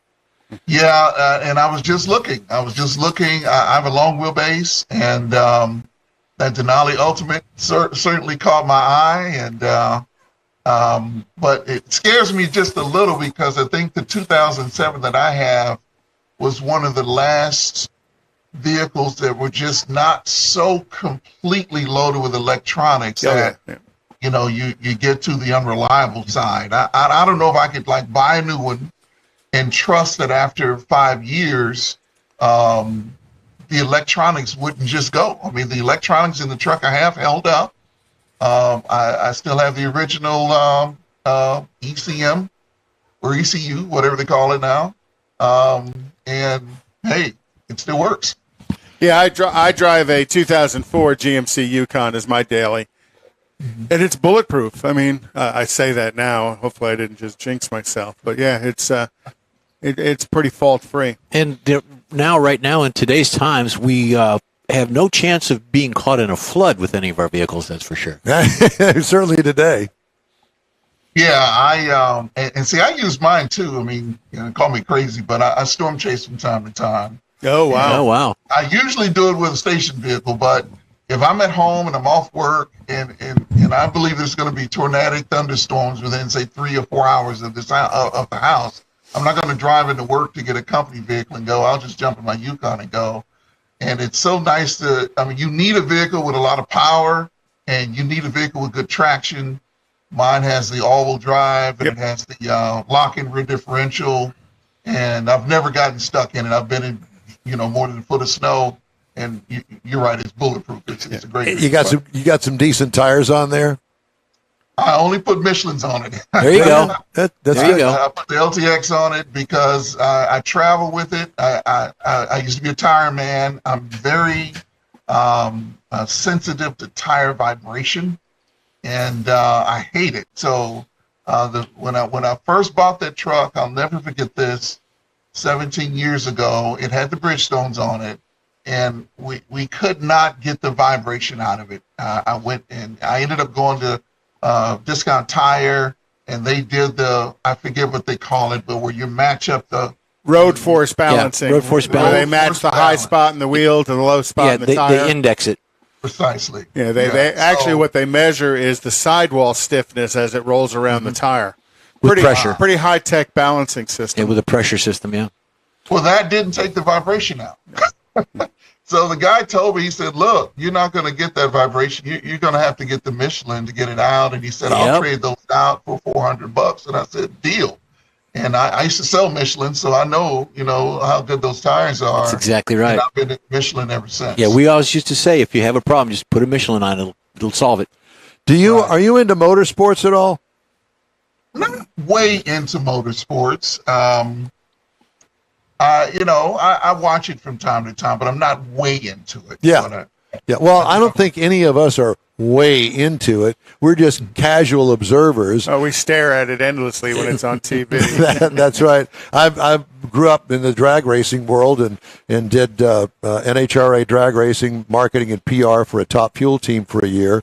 And a year was plenty for me, but I still enjoy watching professional drag racing, and I have a lot of drag racing friends, and so I'm prone to that. But all of us, I guess, we've all gone out to, the park that doesn't exist anymore out there in Baytown to watch drag racing. You got to meet many of the drivers that were in the professional ranks out there, and it's a great, fun time for all of us. And I don't know, I guess we're going to have to travel up to Dallas now, up to Ennis to the drag race up there. Did you ever go to any professional drag races? I have not been to any professional drag races, but it does kind of bother me that in all that time, I had buddies that worked at the station that were there all the time, and that I didn't go out there to Baytown before they closed. But it's something, the closer I get to retirement and just enjoying. You're not old enough to retire, David. Don't even talk to us about that because, listen, I'm a lot closer or past retirement age, but I don't know what I would do. I mean, I enjoy working, When I say retirement, I mean just stepping away from maybe what I do one of these days, but not giving up, not being active. I mean, I'm still going to be very active. I think I'll be a storm chaser for life. Really, I mean, I love doing that, and and I do have something to tell you. Please do. Talking about the road force wheel balance. Yeah. And this is something that maybe you guys can relate to. I used to use that wheel balancer that was on the car. Have you guys ever used that? Oh, yeah. Yeah. Lean your forehead on the car, and you hold on to the little knobs that spin the wheel weights around and the weight amount and stuff, and put the electric motor on it to spin the tire up to speed. Oh, yeah, I did it plenty of times. Yeah. Well, mine, you would put the electric motor on it to spin the tire to speed, but they had these sensors that you would put on the control arms. They were magnetic sensors, and the magnetic sensor would tell you how to balance a tire. Okay. Well, I used to have these guys that would race, these cars, these Porsches and Corvettes, and they would come into Telly Tire, and when they figured out I knew how to take all the vibration out of that front end, and they could do 150 miles an hour without vibrating. I mean, they started coming in droves, and they would give me $20 tips and whatnot.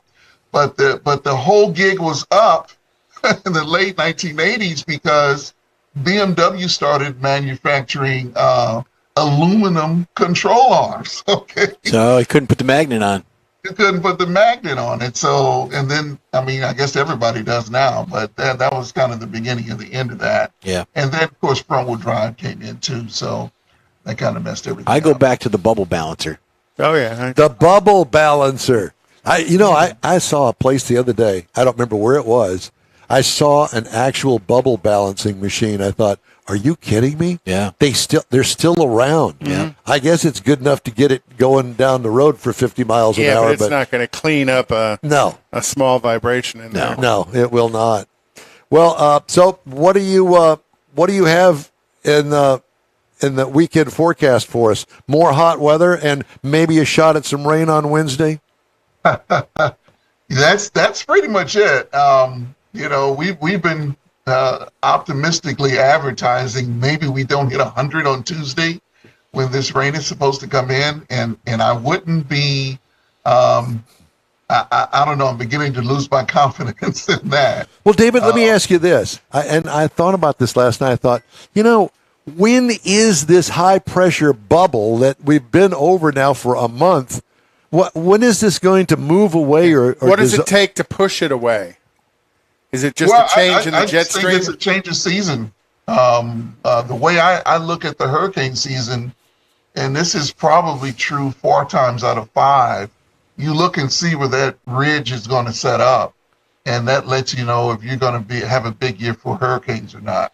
And you really know in the month of June that heat ridge will set up someplace in the country, and where it sets up in June is typically where it stays all summer. And if it sets up over us like it's been, it makes it really hard for hurricanes to get in here. If it sets up over Atlanta, Jackson, Mississippi, then that puts us in just the right orientation there to where if something gets into the Gulf, it would come our way.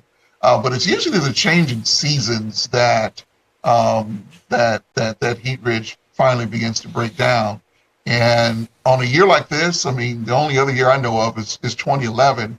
That might not happen until November. I mean, we might be well into the 80s through October. Wow.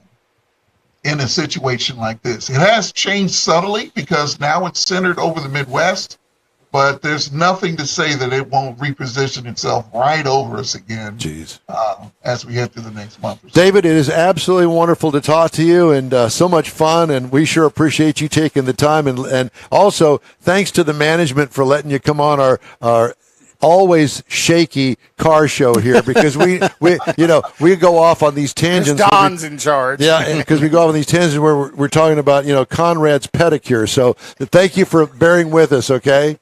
Sure, and maybe next time you have me on, I can share some of my repo stories with you. I for sure. Over that little fact. All right, well, we're going to definitely book you. Let's talk next month, next 6 weeks or something, if we don't have a hurricane cooking. Put you on as the repo man.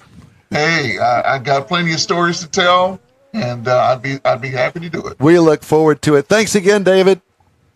All right, bye-bye. Thank you. David Tillman, ABC Channel 13 weather forecaster. Great guy. Meteorologist. Meteorologist. Okay, let's talk now about This Week in Auto History, and Conrad has that. Do you have that? Yep. Oh, good. So in 1901, Charles Yant drove the first automobile up to the summit of Pikes Peak. The man's name was really Yant? Y-O-N-T, Yant. Okay. And he drove a 1899 Locomobile steamer up the 14,110-foot drive. And you got to remember, back then, it wasn't nearly as easy to drive up as it is today. Did they have some coal stops on the way up? Well, I'm sure they had to stop to refire it. And get some water along the way? Get some water, yep. God. And then in 1902, German engineer Felix Wankel, the inventor of the rotary engine that would later be used in race cars, he was born this week in 1902. The Wankel reportedly came up with the basic idea for a new type of internal combustion engine in Wankel's mind when he was only 17 years old. Quite an innovative internal combustion engine in the way that it worked. And they could make a lot of power, but man, were they oil burners. They just couldn't get the seals. 3 spark plugs in it? Yeah, they just couldn't get the seals to hold up, so they burned a lot of oil. In 1907, the Rolls-Royce Silver Ghost passed its 15,000-mile official trial with flying colors, showing off its 7-liter engine, right? 7-liter engines, kind of the Corvette 427 is a 7-liter engine. That reminds me of Chitty Chitty Bang Bang. Yeah, I don't think that was a Rolls, but yeah, that same generation of vehicles. Design. It had a 4-speed overdrive gearbox, and the trial made the Ghost's reputation worldwide and gave Rolls-Royce the name Best Car in the World. There were a total of 6,173 Silver Ghosts ever produced. Wow. Stunningly beautiful vehicle for that generation. In 1966, the first Chevrolet Camaro drove out of the manufacturing plant in Norwood, Ohio. The 67 Camaro Coupe was named just a couple of weeks before production was released. It was originally supposed to be named Panther, and then they came out with Camaro, and Camaro was French for something like friend or amigo or shaved buddy. legs or something. Yeah. Ooh la la. Pedicure. In 1984, after close to 30 hours of deliberation, a jury of 6 men and 6 women unanimously acquit former automaker John Z. DeLorean of 8 counts of drug trafficking in Los Angeles, California.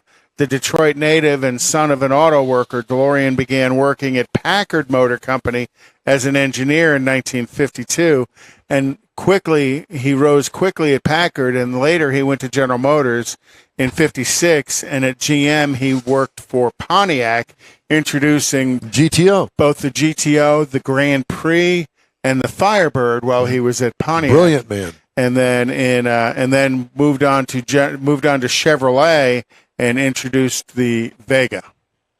Whoops. Yeah, from genius to Can't win 'em all. God, what are we doing? You can't win them all.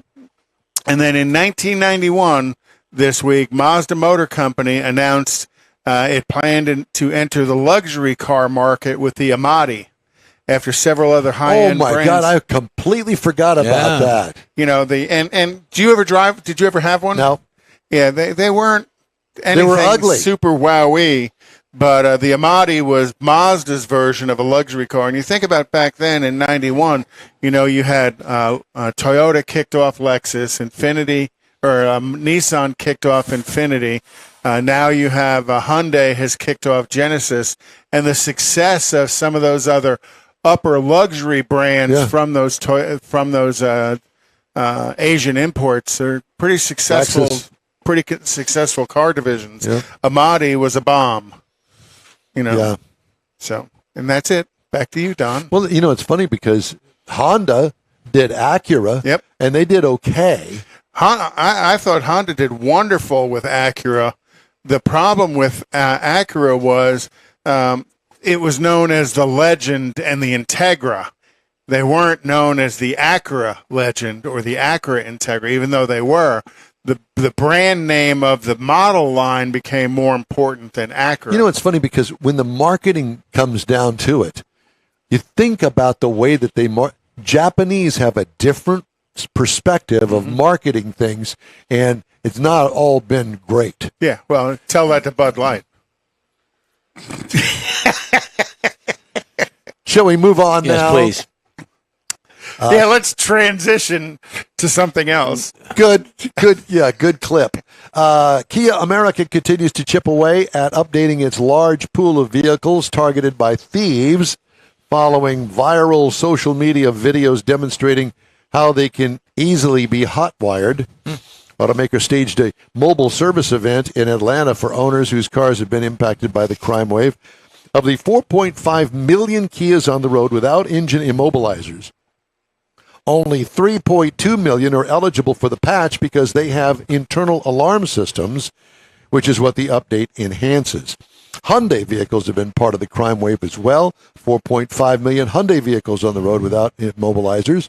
Like Kia, not all of equipped with burglar alarms. Of 3.8 million eligible for the patch, only 19% have been updated. If you have not had your Hyundai or Kia updated and you have an engine immobilizer, you need to get it updated. Trust me on that, because somebody's going to get her.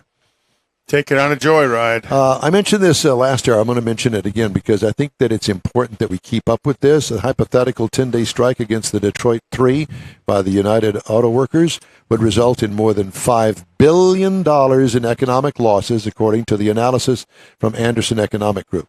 Strike by the UAW against Ford, General Motors, and Stellantis could cause a recession in Michigan and take a bite out of the nation's GDP, according to recent analyses. A strike is becoming more likely as the September 14th contract expiration draws near, and negotiations between the UAW president, Shawn Fain, and the automakers appear to be making very little progress. A Biden administration averted a rail strike last year by passing legislation to prevent a work stoppage. Of course, we were just coming out of pandemic then. Federal intervention could also play in if a strike were to occur to the Detroit 3. Ford, as we mentioned earlier, putting a $300,000, 800 horsepower Halo atop its Mustang lineup. It's taking aim at European supercars.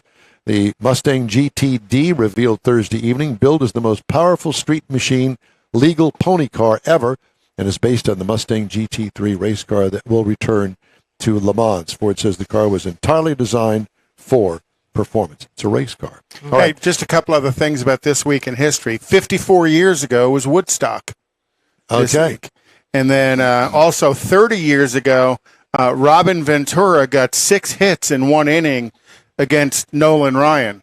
But that was Nolan Ryan punching him in the head 6 times. And those are car related. Yeah.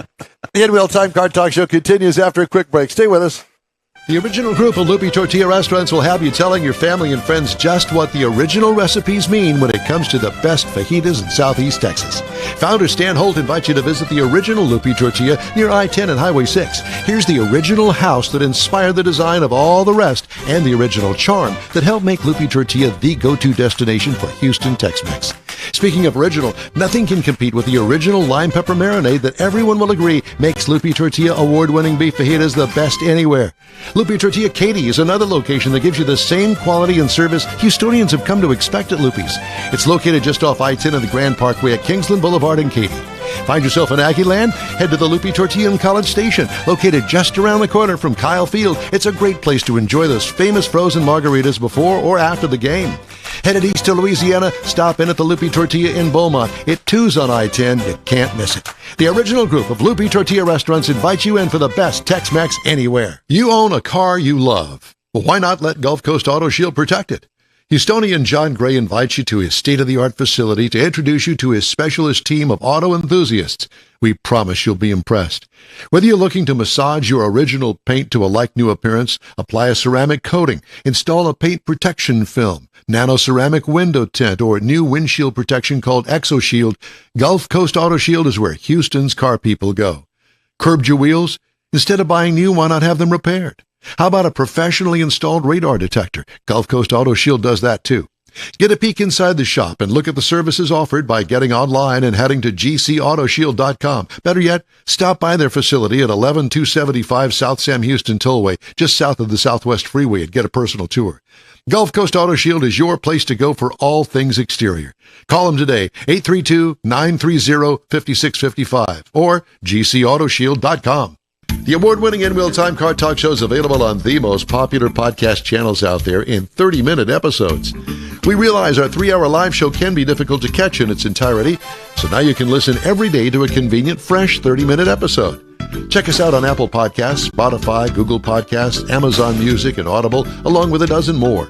In Wheel Time has the most informative automotive guest interviews and new car reviews, along with popular features including Conrad's Car Clinic and This Week in Auto History, along with automotive news headlines. Our live broadcast airs every Saturday, 8 to 11 Central on InWheelTime.com, the iHeart app, and on YouTube. Be sure to say hello when we're broadcasting from the Tailpipes and Tacos Cruise Inn, Autorama, and the Houston Auto Show, among others. Now, it's easier than ever to hear about all things automotive all week long. You're invited to join fellow car enthusiasts in becoming part of the ever-growing In Wheel Time Car Talk family. Don't forget those 30-minute podcast episodes on your favorite podcast channel.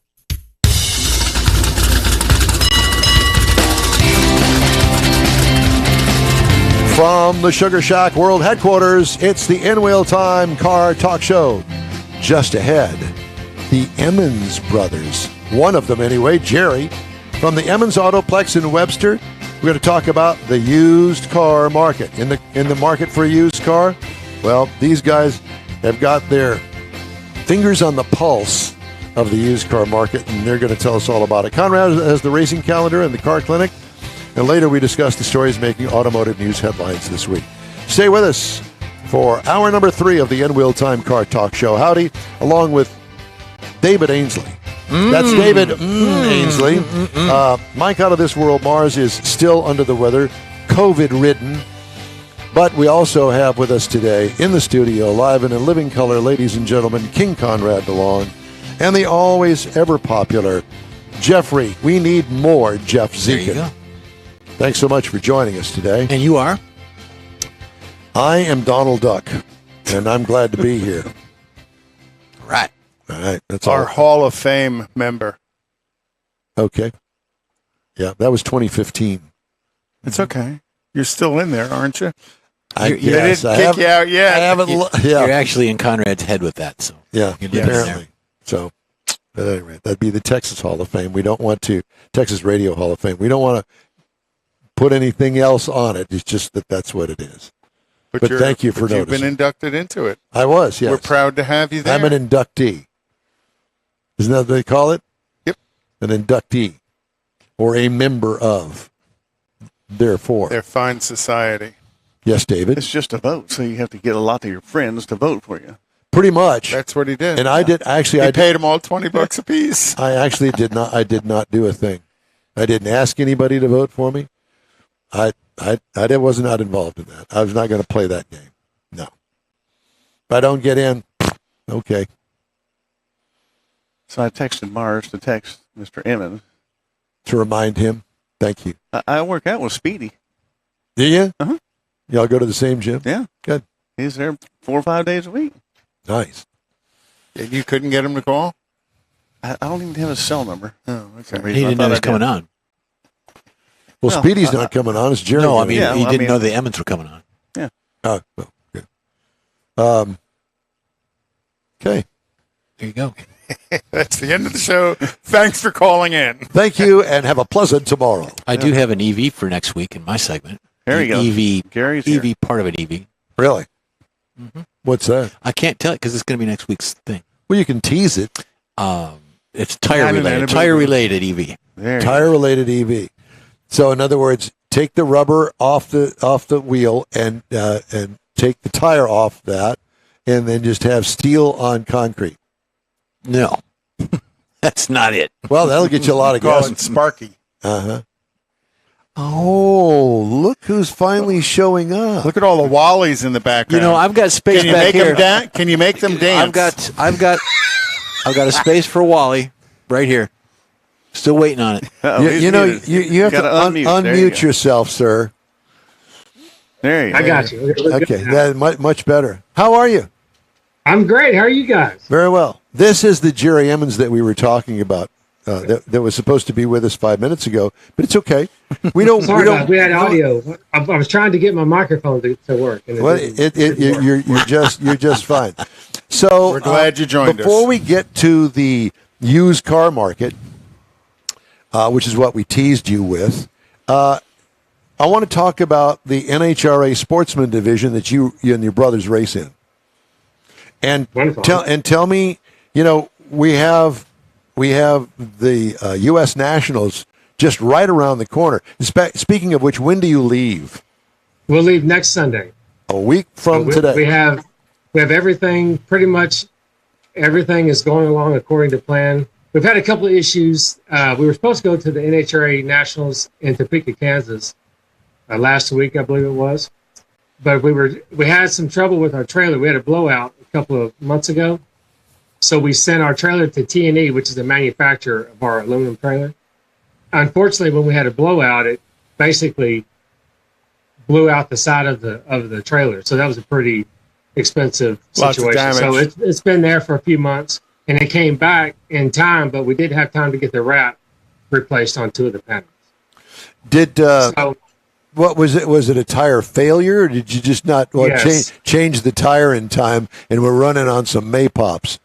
Well, so this is the Emmons way, right? We like to save money in every avenue. So it's just when you buy these big trailers. So keep in mind, this thing weighs probably 70,000 pounds loaded, right? Right. So we have a golf cart. We have 4 cars that weigh 3,500 pounds apiece.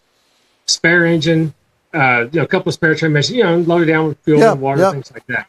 So unlike a normal 18-wheeler, so this has 3 axles on the back, but they're called super singles, the tires that are on it. Yep. So the manufacturer tells you, okay, 3 years, I don't care what the tread looks like, 3 years you have to replace the tires. And we've been really good with that. And we've had a blowout here and there just because of circumstance. But this time, so this year turned out was turning into the year number 4 for the trailers on the tire. So, it's the beginning of the year. So it wasn't that hot, and we were like, well, let's just wait. We'll wait before the summer comes, and we'll order the tires then. And so we were going to a race. It was like 10 o'clock at night. We're driving 55 miles an hour to North Dallas, going to Oklahoma, and the middle tire blew out. And when it did, it just basically, opened up the whole side of the trailer. So we had to. Of course, how much air pressure is in that thing? 100 pounds? 125. That's the recommended air pressure. So when it blows out, it literally blows out. Oh, absolutely. Plus, it flops around in there. Yeah. Did you guys feel luckily, it? Did you feel it when it went? Oh, absolutely. Yeah. Oh, yeah. And the worst part was it was on the passenger middle and the rear. So when you're driving, you can hear it, obviously. And when you feel it, you see all the smoke and debris flying. So I wasn't going that fast. I was only going 50 or 55. So I was able to pull over rather quickly. I was just hoping there was no one beside me that was going to feel that or wreck because of it. Yeah. So I pulled over rather quickly. And I knew when I looked in the mirror and once saw the smoke kind of dissipated and that side of that trailer it was literally hung out like that. Yep. So I knew then we were in trouble. So we had to make it to the races like we did. And we, just kind of fixed it where we could drive it back home. But, it's been at the trailer company for 2 months. Did you hire a wrecker to help you, or bring somebody out to change the tire for you or something? So anytime we have a situation like that, we just call the Love's truck stop. Yep. They're generally there at that time of night. They were there within 15 minutes. Wow. It's it's not an inexpensive fix, right? So they charge you, I think it's like $500 for the service call. And we have a spare tire already mounted up on a wheel, but it's upstairs. So you have to unload one of the cars to be able to get the tire off the wall. Understood. And we've done that before, but just in the area we were in, a lot of traffic, we decided we'll just call them. And because not only that, so say I was to take the tire off the wall, use that one, just take the spare or the one that was on the trailer that was blown out. And I was just going to put it in the trailer. The problem is, we have limited room in the trailer when everything's packed in, and this thing is just a mess. It came apart. And you think, okay, I can just get something to kind of cut up the rubber and where I can store it. No, it doesn't happen. All the belts that are in that tire, it doesn't work that way. Yeah. So the NHRA world champion was also driving the trailer. I was driving the trailer. I was the one helping. I was changing it. So my brother Terry has one of those motorized Anvil scooters. So and it was like I said, this was like 10 o'clock at night, I guess, somewhere around there. And we were in the college town in North Dallas. So while I'm dealing with the Love's Truck Stop guy, he gets his helmet out of his race car, gets on his Anvil, and goes to a local pizza parlor, grabs a pizza, brings it back. So we're eating pizza.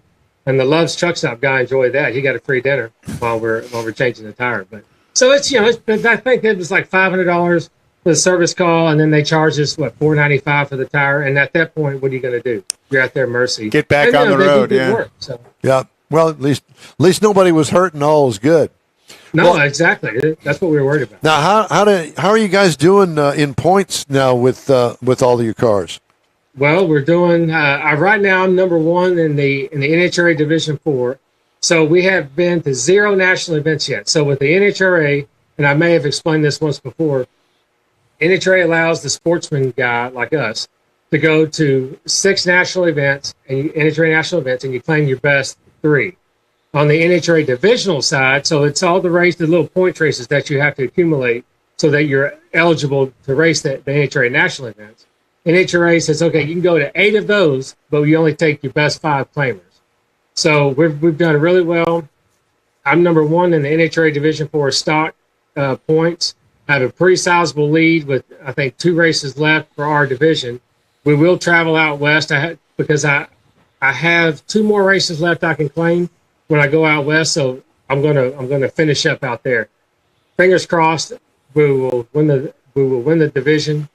And for stock eliminator, my older brother Harvey, otherwise known as Speedy, I think he's number 2 or 3 in the super stock division points.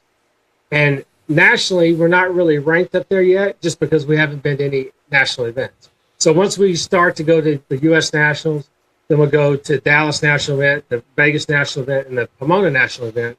Then we'll accumulate our points, and hopefully, I don't think we'll see a World Championship run this year, but we'll definitely have a good shot for a top 2 to top 5 finish.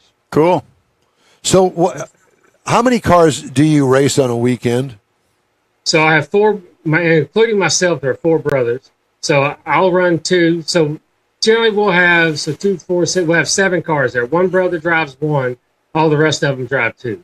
So it gets pretty busy. But we have another enclosed trailer that hauls 2, and then we have another enclosed trailer with just 1.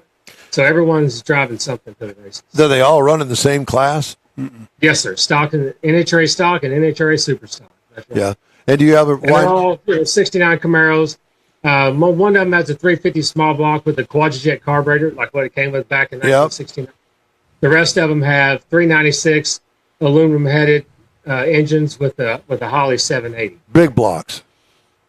That's the only way to go. We're in the process of we're going to convert one of the small block cars to a big block probably in the off season. It's just because the class in NHRA super stock, if you ever pay attention, the class generally is it's good for like 9.0s in the quarter mile to, well, let's just say 1050s is the slowest as you want to go. Well, our car, the one with the 69 Camaro with the small block in it that runs super stock, only runs, 990s in good air, 10.0s in bad air. So our plan is to put a 396 in that one, and it will speed the car up to like 940s. That's the sweet spot of where you want to go. Just because in our handicap style racing, when you're getting chased by a faster car, if you're going, let's say, 1020s at 128, well, you're having to look over your shoulder. It depends what lane you're in. And you're having to judge a guy going, and you're going 128, 130. You're having to judge a guy that's running 150. Well, when you slow that gap down, it makes it easier to judge the finish line. And, because the idea is to take as little as possible at the finish line. So a good, safe margin is probably 100th of a second, right? 0.010. But when you're in that 10, let's say 10 flat car going 130, 128, and you got a guy going 150, it's not easy to take 100th of a second to finish line. You have to really, really pay attention. Because they even it all up with the staggered start. That's correct. So we run off of a 5/10 sportsman style tree. So every yellow bulb that blinks down is 5/10 of a second. So when we dial in with shoe polish on our windows, let's say 10 flat to like a 950, well, that's half a second. So that will be figured into the timing system up in the tower. And then, so theoretically, if I have a perfect reaction time and my opponent has a perfect reaction time, and I run dead on my dial in, he runs dead on his dial in, Across the line it's going to be a dead heat, right? Well, that never happens because there's always thousandths of a second, and very rarely do you have anyone that is perfect on the reaction time every time down the track. Unless your name is Erica Enders. Unless you're Eric Enders, yes, of course. Then why even show up? Right, that's right. Yeah. So were your 69 Camaros, if my head's correct, aluminum block 396s, those were L79 cars, correct? No. Yes, I'm sorry. Yes, they were. Yes. Well, originally when we had them, they were all 350 small blocks, but you are correct. So we changed all those to that L79 combination for that reason, because we want to speed our program. But none of them were originally L79 cars. That is correct. Okay. Right. They were all originally, I think every one of them was a 350 car. Okay. And what are you going to do with that small block race engine? Use it for a boat anchor. No, I mean, you are not. There's still a market for it. I'm very, I'm hypersensitive. Someone asked me the other day, hey, because I had a 69 Chevelle that my father has had since the early 70s, and we just converted it to a big block. And while my dad was alive, he was always like, I love that small block. It was like a 350 small block with a power glide. Yep. So it's very uneventful down the racetrack. So we had talked about doing the big block combination to it. Oh, no, you're not. You never, this is fine. This is the way you race. And I agree with that. But the times have changed, and we have since put a 427 in that one. And that's a lot of fun to drive. So we do that just because it makes it a whole lot more fun. But someone had asked me the other day, hey, would you go back to race? Would you still race if you could go back to the way your car used to be, which was a small block? And I was going 1150s at 115 miles an hour, and the answer is no. Just because when I'm very competitive, and I want to have every shot to win, and I want to make sure the cards are stacked into my favor. So mentally, and also because I've been running a faster mile per hour, and I've seen what it has done to my program, just speeding the car up half a second, because it has offered and allowed a lot of success in my program and in my brother's. We realize that's the way to go. Okay. For example, you guys were talking about and I'll make this quick, the U.S. Nationals, right? Yep. If you pay attention, the U.S. Nationals, when round one comes along, there will be more cars dialed in because there's a lot of Cobra Jets, just the Copo Camaros, the Ford Cobra Jets, and the Dodge Challengers. All those cars are becoming more and more prevalent, and they're all in the 8 seconds to the low 90 range. So if you were to pay attention to round one of Stock Eliminator, after all the field disqualified, you will see over 50%. They're dialed in. At least 50% are dialed in the 9 seconds to the low 10 range. You'll have some of the slower cars in there, but it's just the sign of the times. Everyone wants to go faster. So is there a philosophy to your qualifying? Because I kind of try and follow you and Speedy and the brothers and stuff.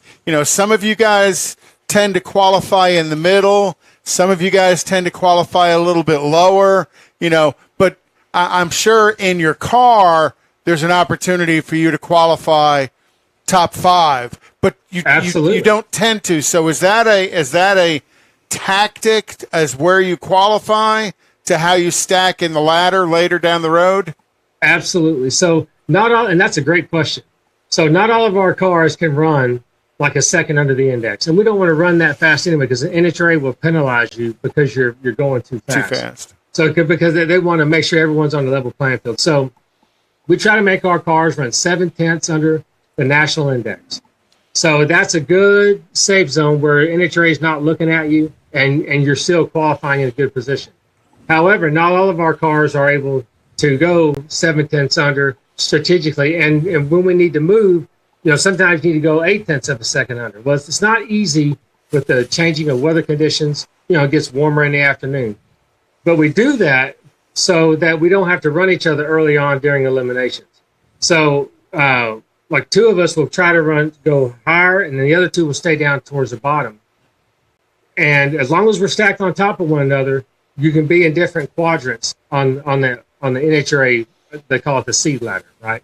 So we do that. Everything is strategically done so we don't run each other to the finals. Cool. Interesting. All right, now before we go, I got to ask you, how's the used car business? Well, it's okay. You know, I use the word treading water, but it's okay. So last quarter, from last year second quarter to this year second quarter, we're down 12.5%. Jeez. Last year's third quarter, compared to what we estimate we're going to finish at, we're probably down 6.5%. And I think you guys are smart. You can relate that to the high interest rate. I think that's definitely curbed a lot of people from buying. How's inventory? Inventory is really good. We have no problem there. I think we're at 785 today. We'd like to keep it at 900, but it's not always that easy. Right. And you're looking forward to hopefully business picking up at the end of the year? Well, we're looking forward to it. Generally, around Thanksgiving to the Christmas time, everything kind of gets a little soft. But we seem to, as long as we have that $25,000 sweet spot in a car, we seem to be doing pretty well. The bad thing about that is you don't get a lot of back end. Whereas the later model, more expensive stuff, you can get you get some back end on the interest rate. Sure. And then some of the warranty stuff. Do you do your own financing there, Jerry? We have lenders that will finance for us. Gotcha. Okay. And to let everybody know, it's Emmons Autoplex down in Webster. Mm-hmm. And right there along the Gulf Freeway. Can't miss it. Yeah, and we encourage you to, if you're looking for a used car, give old Jer a call down there or one of his associates. That's right. Yeah. We're going to be in Indy, so hopefully we have some good news to report.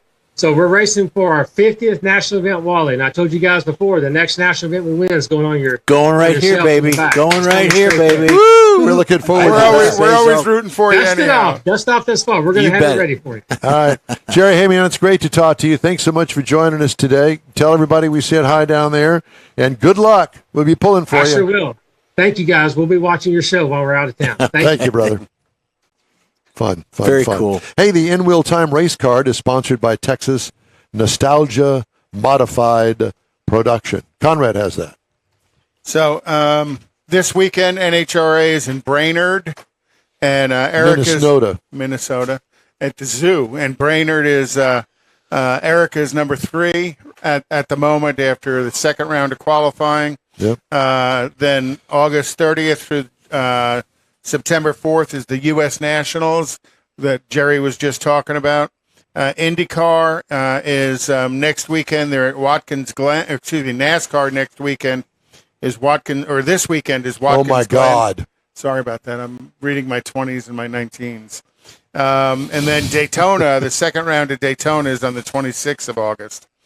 Formula One is the Dutch Grand Prix next weekend, and then the Italian Grand Prix, the Forget About It Grand Prix, is September 3rd. IMSA's at Virginia International Raceway next weekend, and then IndyCar is at Gateway on the 27th of August. Sure. Okay. Youper. All right. Jeff has a feature this week on truck trains. Do you know what those are? Just because my son lived in Australia for a while, and well, there's certain parts I think of the United States that they're allowed limited, right? And that's part of the discussion because up in the UP, you see the double trailers. Some of them are FedEx or UPS, right? But these are the log haulers that they cut the trees down, they put them on there. We have seen, or I have seen the doubles because they got singles, doubles, triples, and quads. So I've seen the doubles. They do run some doubles out in West Texas and in Western United States. But the Australian road trains, and I'm going to get this going. Did I pull it up? No. Here we go. The Australian road trains are the world's longest trailer configurations. Now, we did an episode about car haulers, boats, trains, planes, and I also did the dollies a few months ago. Yes. So that's all considered into this, and they're used in heavy haul trucking because the outback is very barren and huge. Most freight travels by road, and the Australian road trains are designed as the best way to move the freight. These trains are long truck configurations consisting of multiple trailers. And we just talked about the single, double, triple, quad. They're hooked about what's called a converter dolly. There are many forms of combinations, the most common being a 3-trailer combination. The longest road trains can be up to 174 feet long, David. Or try and pass that puppy on the Yeah, highway. exactly. Right? 120 tons. Now, very remote areas depend completely on the loads of goods that these road trains haul. It could be months in some places before the road train can get to them in these smaller towns. The Aboriginal communities in Australia totally rely on the road trains, because if you don't have a road train coming, you're not going to get any supplies or anything like that. Virtually no rail system in Right. Australia. The Outback is huge, as we discussed. The importance of the Australian road trains and the knowledge and skill of the drivers is also very important.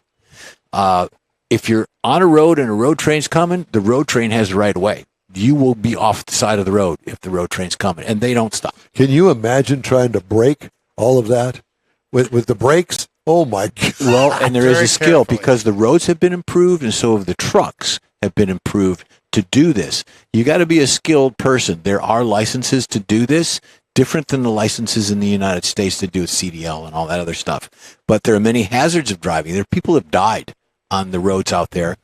They get stuck, they lose gas or run out of gas, whatever the case. Hit a And kangaroo. they've also died out there, or just taking a selfie with a wallaby. You know, that'll get you.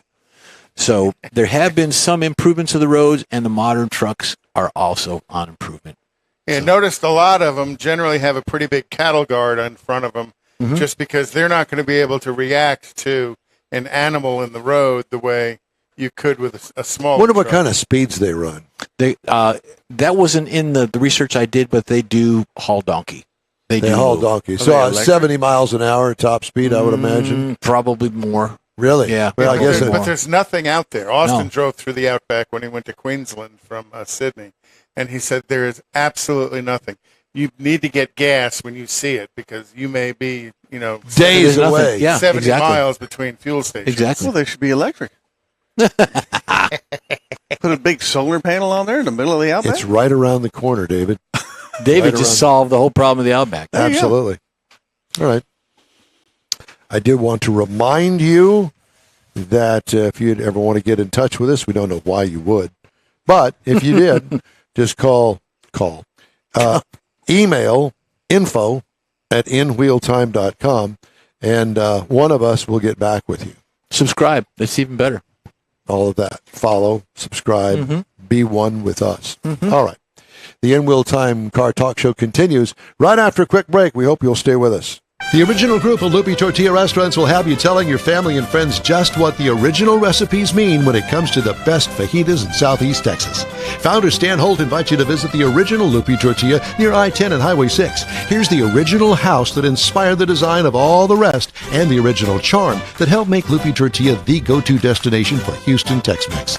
Speaking of original, nothing can compete with the original lime pepper marinade that everyone will agree makes Loopy Tortilla award-winning beef fajitas the best anywhere. Loopy Tortilla Katy is another location that gives you the same quality and service Houstonians have come to expect at Loopy's. It's located just off I-10 and the Grand Parkway at Kingsland Boulevard in Katy. Find yourself in Aggie Land? Head to the Loopy Tortilla in College Station, located just around the corner from Kyle Field. It's a great place to enjoy those famous frozen margaritas before or after the game. Headed east to Louisiana, stop in at the Loopy Tortilla in Beaumont. It too's on I-10. You can't miss it. The original group of Loopy Tortilla restaurants invites you in for the best Tex-Mex anywhere. You own a car you love. Well, why not let Gulf Coast Auto Shield protect it? Houstonian John Gray invites you to his state-of-the-art facility to introduce you to his specialist team of auto enthusiasts. We promise you'll be impressed. Whether you're looking to massage your original paint to a like-new appearance, apply a ceramic coating, install a paint protection film, nano-ceramic window tint, or new windshield protection called ExoShield, Gulf Coast Auto Shield is where Houston's car people go. Curbed your wheels? Instead of buying new, why not have them repaired? How about a professionally installed radar detector? Gulf Coast Auto Shield does that too. Get a peek inside the shop and look at the services offered by getting online and heading to gcautoshield.com. Better yet, stop by their facility at 11275 South Sam Houston Tollway, just south of the Southwest Freeway, and get a personal tour. Gulf Coast Auto Shield is your place to go for all things exterior. Call them today, 832-930-5655 or gcautoshield.com. The award-winning In Wheel Time Car Talk Show is available on the most popular podcast channels out there in 30-minute episodes. We realize our 3-hour live show can be difficult to catch in its entirety, so now you can listen every day to a convenient, fresh 30-minute episode. Check us out on Apple Podcasts, Spotify, Google Podcasts, Amazon Music, and Audible, along with a dozen more. In Wheel Time has the most informative automotive guest interviews and new car reviews, along with popular features including Conrad's Car Clinic and This Week in Auto History, along with automotive news headlines. Our live broadcast airs every Saturday, 8 to 11 Central on InWheelTime.com, the iHeart app, and on YouTube. Be sure to say hello when we're broadcasting from the Tailpipes and Tacos Cruise Inn, Autorama, and the Houston Auto Show, among others. Now, it's easier than ever to hear about all things automotive all week long. You're invited to join fellow car enthusiasts in becoming part of the ever-growing In Wheel Time Car Talk family. Don't forget those 30-minute podcast episodes on your favorite podcast channel. Live from Studio A, it's the In Wheel Time Car Talk Show. Coming up, Chief Instructor at the Radford Racing School, Danny Bullock, joins us. We're going to talk about racing. We're going to talk about Dodge SRT. It's going to be good. Conrad's going to have the In Wheel Time Car Clinic. What are we talking about today? Cold air intakes. Cold air intakes. And I'll bring you this week's automotive news. Howdy, along with David Ainsley, filling in for the COVID-infested Mike Mars. Infested. We have King Conrad DeLong. We always need more Jeff Zekin. I'm Don Armstrong. Thanks for joining us today. Well, here he is, and everybody here says, man, that guy looks familiar because we're looking at him on the Zoom. His name is Danny Bullock. He's the chief instructor at the Radford Racing School, an official Dodge SRT experience school. Danny, have you been on with us before? Hey, good morning, gang. This is my first time with you folks. We've done a bunch of different interviews with people all over the country, but I think this is my first time with you folks. Perfect. Well, that's good. Yeah. Well, you look familiar. Yeah. And I'm sure it was in jail last time I saw you. I think. But anyway, hey, it's great to have you with us today. Thank you so much. Give us a brief overview of Radford Racing School. When did it start? What's it for? So the Radford Racing School, we were founded back in 1968. We were a previously named school before that. Bob Bondurant started the school back then. And Bob Bondurant name. Yep. And so we had a change of ownership in 2019. A brand new group of people came in and bought the school. Amazingly enough, several of those partners were former students of the school before they came and bought it. And when they came in, they really wanted to carry on this legacy that the school has been known for. Yep. And so they wanted to be a part of it. And they obviously had a good enough time with us that they said, hey, you know what? We want to have a piece of this. We want to be a part of the growth of this company. And as being a part of it, we want to come out there and race for free anytime we want to. That might be a side benefit for sure. Yeah, no doubt. Yeah, so we see them out here on a regular basis. They're always out here with different events that are going on here. Some of the sponsor events that we have here with Dodge or the team from SRT.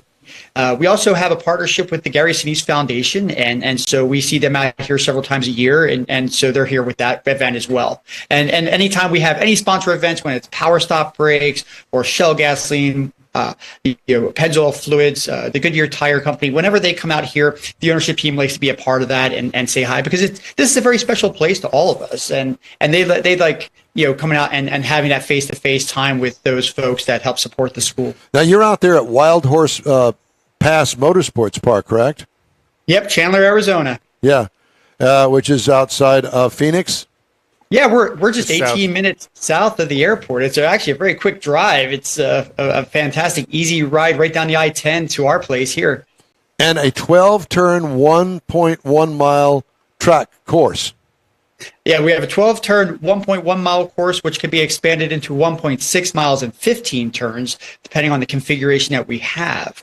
And so we've done a lot of improvements on that track. In June of 2020, while things were kind of on that shutdown area, they said, hey, you know what? This would be a great time to do some good improvements. So we went and demolished the track and repaved it, did a bunch of improvements there.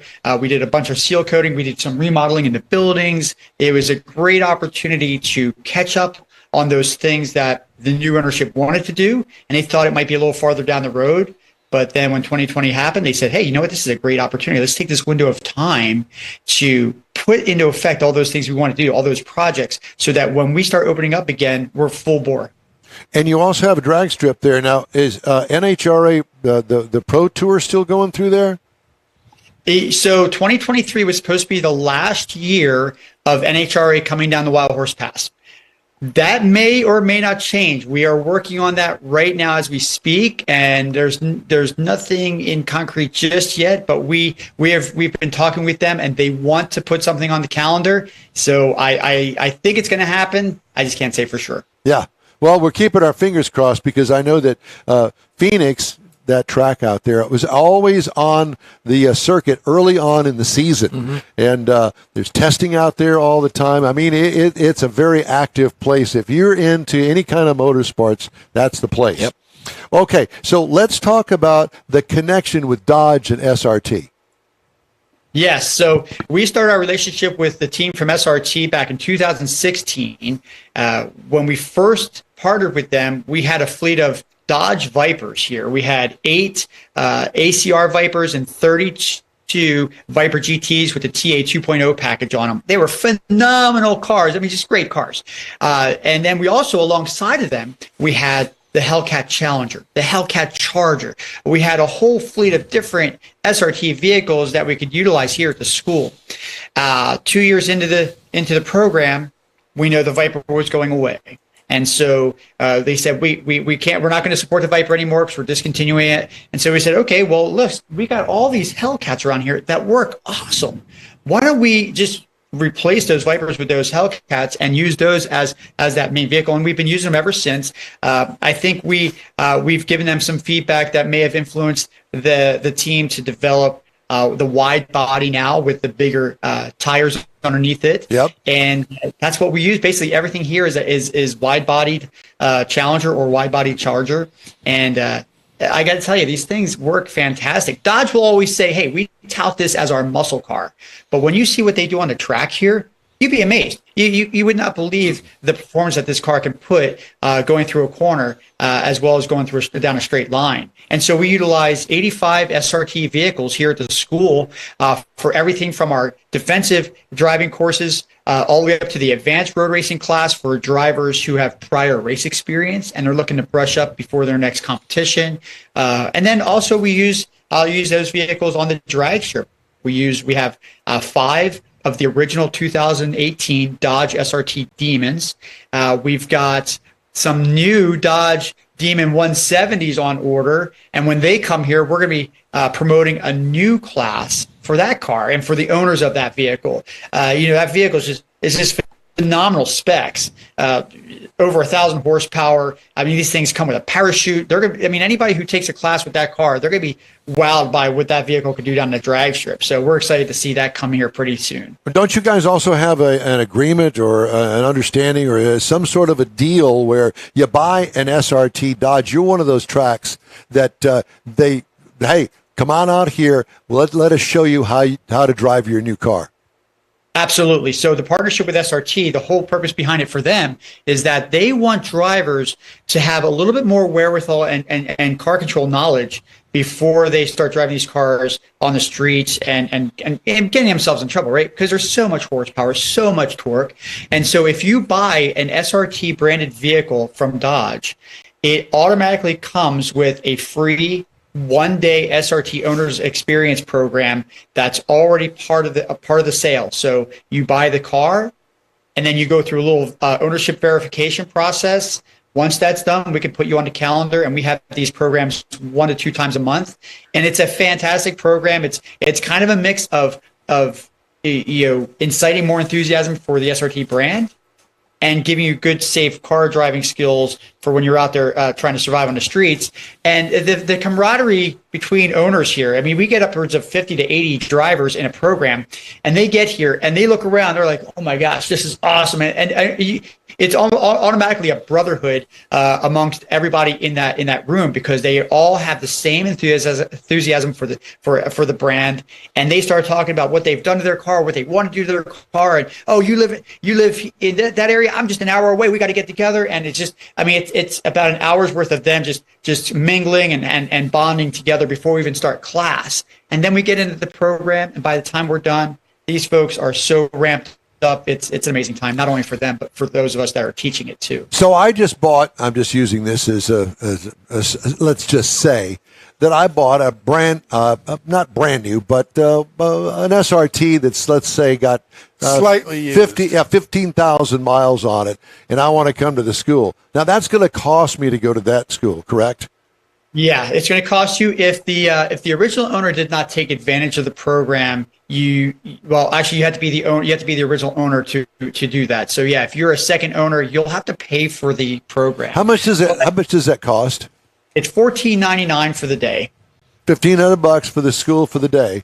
Boy, that's chump change for not me. bad. Yeah, I mean, I'd save up my money for a year to do that. Some of your instructors are professional drivers, correct? Yes, a lot of us either formerly raced or we are currently racing right now. I've got a few of them that are racing right now in the Road Racing Series SRO, and one of them was running in IMSA for a while. A couple of us ran together in the Grand Am Series years ago. That's where I ran my pro series, was Grand Am back in the day, and I also used to road race motorcycles in the Championship Cup Series for 5 years. A phenomenal time there. Everybody here, all the instructors have some kind of race experience, and that's really what helps mold them into it's one piece that helps make them a good instructor. I want to know about some sort of a go-kart. Do you have a go-kart track there? Yes, yeah, we've got. You said that like, yes, we do. It's a 0.9 mile little road course for karts, and we have some really cool. They're gas go-karts. They're one speed. They're awesome for like the group programs, because you can get a bunch of people in. It's just a gas pedal and a brake. We pull start these things, and people can go out and start driving. And we're also looking at expanding that kart program to have some purpose-built race karts, like a shifter kart, or something similar. If you've never driven a shifter kart, these things have a 125cc two-stroke dirt bike engine basically attached to the back axle, and it also comes with that 6-speed transmission that comes on that dirt bike. These things are capable of going from 0 to 100 miles an hour in about 6 seconds, and we are looking at possibly bringing those down here again. We used to have them a long time ago, and we're now developing plans to see if we can get them out here again. That is so much fun.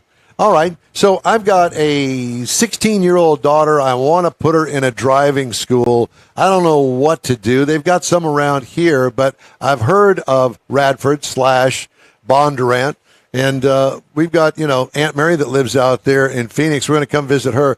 Do you have something for the 16-year-old and learn how to drive? We absolutely do. If you have a driver who's newer to being behind the wheel, we have a 1, 2, or 3-day advanced teen driving course. Now, we call it the advanced teen driving course because we don't teach them how to drive. We teach them how to drive better. We want them to have a little bit of wheel time before they get here to the class, because we want them to have good wherewithal with the vehicle. Right. And then what we do is we give them these survival skills that you would look at. If you came and watched the class for even just a couple hours, you go, my gosh, why didn't they teach us this when we first got our licenses? This should be mandatory. And so we teach them evasive maneuvers, how to avoid an accident that happens in front of them. We teach them basic vision skills, which you would think, well, what's big about vision? Most people don't look far enough ahead. So it's one of those big foundations that we start with. We also get every teen class into the skid car, the most valuable vehicle we've got here to teach with. And when you get in that car, what we are able to do is we have these hydraulic rams on these. They kind of look like training wheels. I've seen it. Yes. Wow. Yes. And so you can raise the back end or the front end up to reduce the grip and make it feel like they're driving on snow or ice, and they learn that very quickly. It's such a phenomenal teaching tool. And, Jeff's got a granddaughter that just started driving this past year, and she drives grandma's car. She doesn't have a car of her own yet, but she's getting there. I'm thinking, okay, well, now here is a real Christmas present. Absolutely. This is the best thing you could do for your child who's driving or grandchild that's driving. You get them something like this as a birthday gift or a Christmas gift. And believe me, it is not like any other driving school you would think of. When teens think of going to driving school, they think, oh, I'm going to be in a classroom with a teacher in front of me the whole day. And when we see them here, we come in the morning and their heads are slumped in their arms going, oh boy, this will be boring. And when we're out of that classroom after about a half hour of talking and we go out and start driving and their eyes just light up and they're like, wow, I never knew about this. This is so much fun. What do we do next? And the excitement just ramps up from there. It's very satisfying actually to see it, because that means they're into it. And what we all as driving enthusiasts want is we want the next generation to be enthusiastic about driving too. My daughter is, I've got 3 daughters. One's 21 now. And at first she wasn't really that much into driving. We did some kart racing a little bit in the beginning when she was a young teenager. And then when it came to getting her license, she didn't seem into it too much. And then when she finally did get it, all she wanted to do was drive. That's all she wanted to do. Oh, you need something from the store? I'll get it, Mom. And so now she is an enthusiast. And I think we all try to garner that on our kids and hopefully keep this love of automobiles and driving alive. So is there an age limit? For we asked young? that. Yeah, we asked that they are at least 16 years old and have had some driving experience for at least 6 months on the road. Now, I have seen us take drivers that were a little younger, maybe didn't have as much seat time, or maybe didn't have their license for as long, or maybe they had their permit. And so, but they've grown up driving trucks on the farm. They drove side-by-sides or quads. And we look at that and say, hey, look, it looks like this driver, they already kind of know how to handle a vehicle a little bit. We can still take them on as well. But we definitely want them to have some seat time under their belt first. Yeah. Could you also offer counseling for Don's older daughters who didn't realize they had a 16-year-old sister? Hey. Yeah. I don't know if I can contribute to that or not. Yeah, exactly. Well, you don't have to. It's all right. I've already been relegated to the back seat anyway, so no worries there. All right. So where do we find out all of the things that Radford Racing School has got to offer? You can go online to www.radfordracingschool.com. We're also on Instagram. We're on Facebook, Radford Racing School.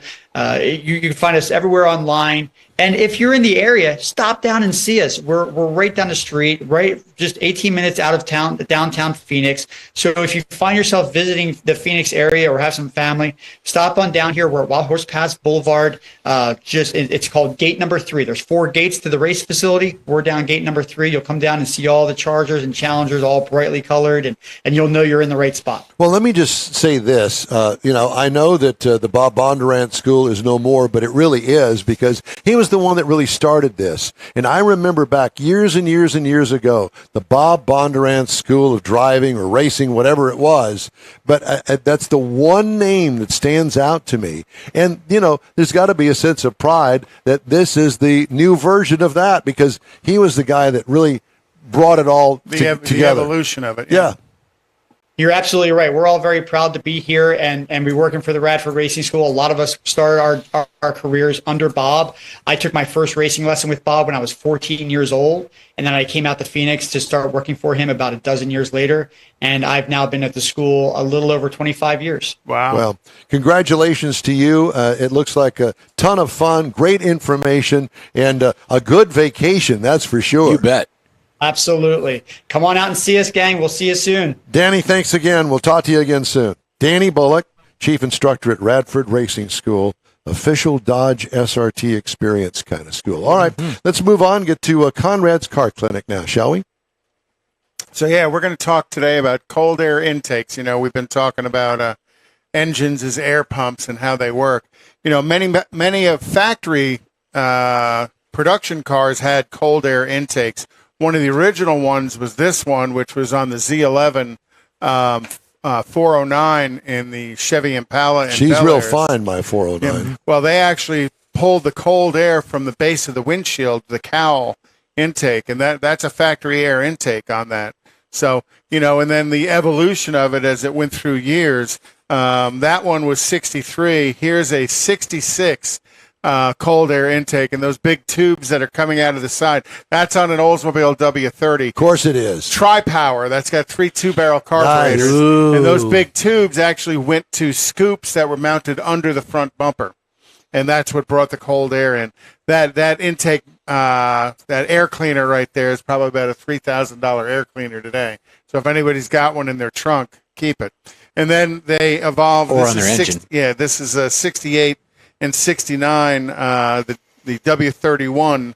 I love the gold engine. Well, the gold at Oldsmobile meant it was a 350. Oldsmobile 455s were blue, the 425s were red, and the 400 was a bronze color. So when you pop the hood of an Oldsmobile, if the engine's still the original color, visually you should be able to tell what size engine is in it. Interesting. And then they went from that in 68 and 69, and in 70 they offered this. Now this is what fits underneath those 2 big snorkel hood scoops. And if you look right in the center of that, there's kind of like a little butterfly flap that has a vacuum hose going to it. When the engine would go wide open throttle, that vacuum hose would lose its vacuum, and that flap would open up and would allow the hood scoops to ram air into the intake manifold. Pretty cool operation. And that's what's on my Rally 350. And then Pontiac also did it with their Ram Air 3 and Ram Air 4s through the hood scoops that dumped right into the intake manifold. But it wasn't just the performance cars. Even some of the everyday stuff would have cold air intakes on them from the factory. This next one is off of a Chevrolet pickup truck from the 90s. And instead of going to the cowl of the windshield, they just collected air from behind the headlight out of the fender area because they didn't want that hot air in the engine compartment to get into the engine. They wanted to kind of keep some colder air coming in.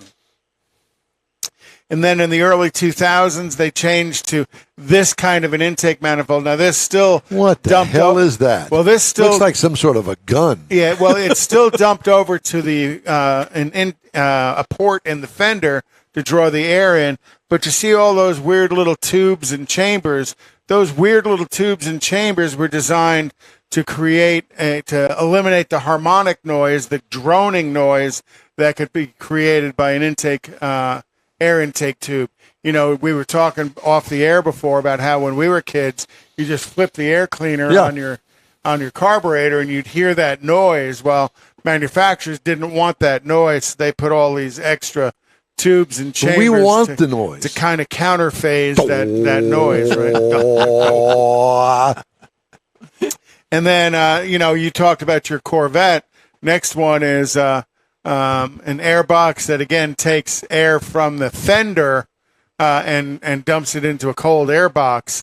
That's an aftermarket airbox. And then the Corvette would pull air from in front of the radiator, again looking for an area that the air wasn't already heated, because hot air has a negative impact on performance. Cold air is more dense and has more oxygen in it, hence cold air intakes. Mm-hmm. Very cool. Yeah, but the horsepower increases were relatively minuscule. People that advertise, we can get you 15 horsepower with a cold air intake. Put it on a dyno. I don't think that I always had a fascination and love for the look of the cowl induction from Chevrolet with the little flap up on the hood. Well, and that's like I showed you on the Oldsmobile, that little flap is under the hood. With that little flap, they were taking the air from that high pressure area right at the base of the windshield and the hood. And that's why that cowl induction flap would open up. When that would open up, that would push air into the air cleaner. That's great stuff. You didn't talk about the air filters. No. And the K&N, I've discovered, has less restriction than, say, for instance, a Fram filter that you would get at Walmart. Yeah, and that's I'll do that next week. That measures the micron of what allows the air to go through. The problem with that is the larger the micron, the more debris can get through. Yeah, So the way K&N gets around it is their filters have an oil on them. But we'll talk about that next week. Okay, let's do it next week. One thing that I did want to mention before we go to break, an EV adoption increase. As EV adoption increases, J.D. Power says industry leaders should be concerned. Satisfaction with public charging during the first half of the year fell to its lowest level recorded in J.D. Power studies. And as electric vehicle adoption increases, industry leaders should be concerned, according to the research firm. Most consumers who are reluctant to buy an EV worry that public chargers are not available. Poor charger performance could be another hindrance, according to Brent Gruber, executive director of the EV practice at J.D. Power. Automakers and public charging stakeholders such as network operators and charger manufacturers should improve the charging experience before it becomes a runaway train, according to Gruber, and he was speaking with Automotive News.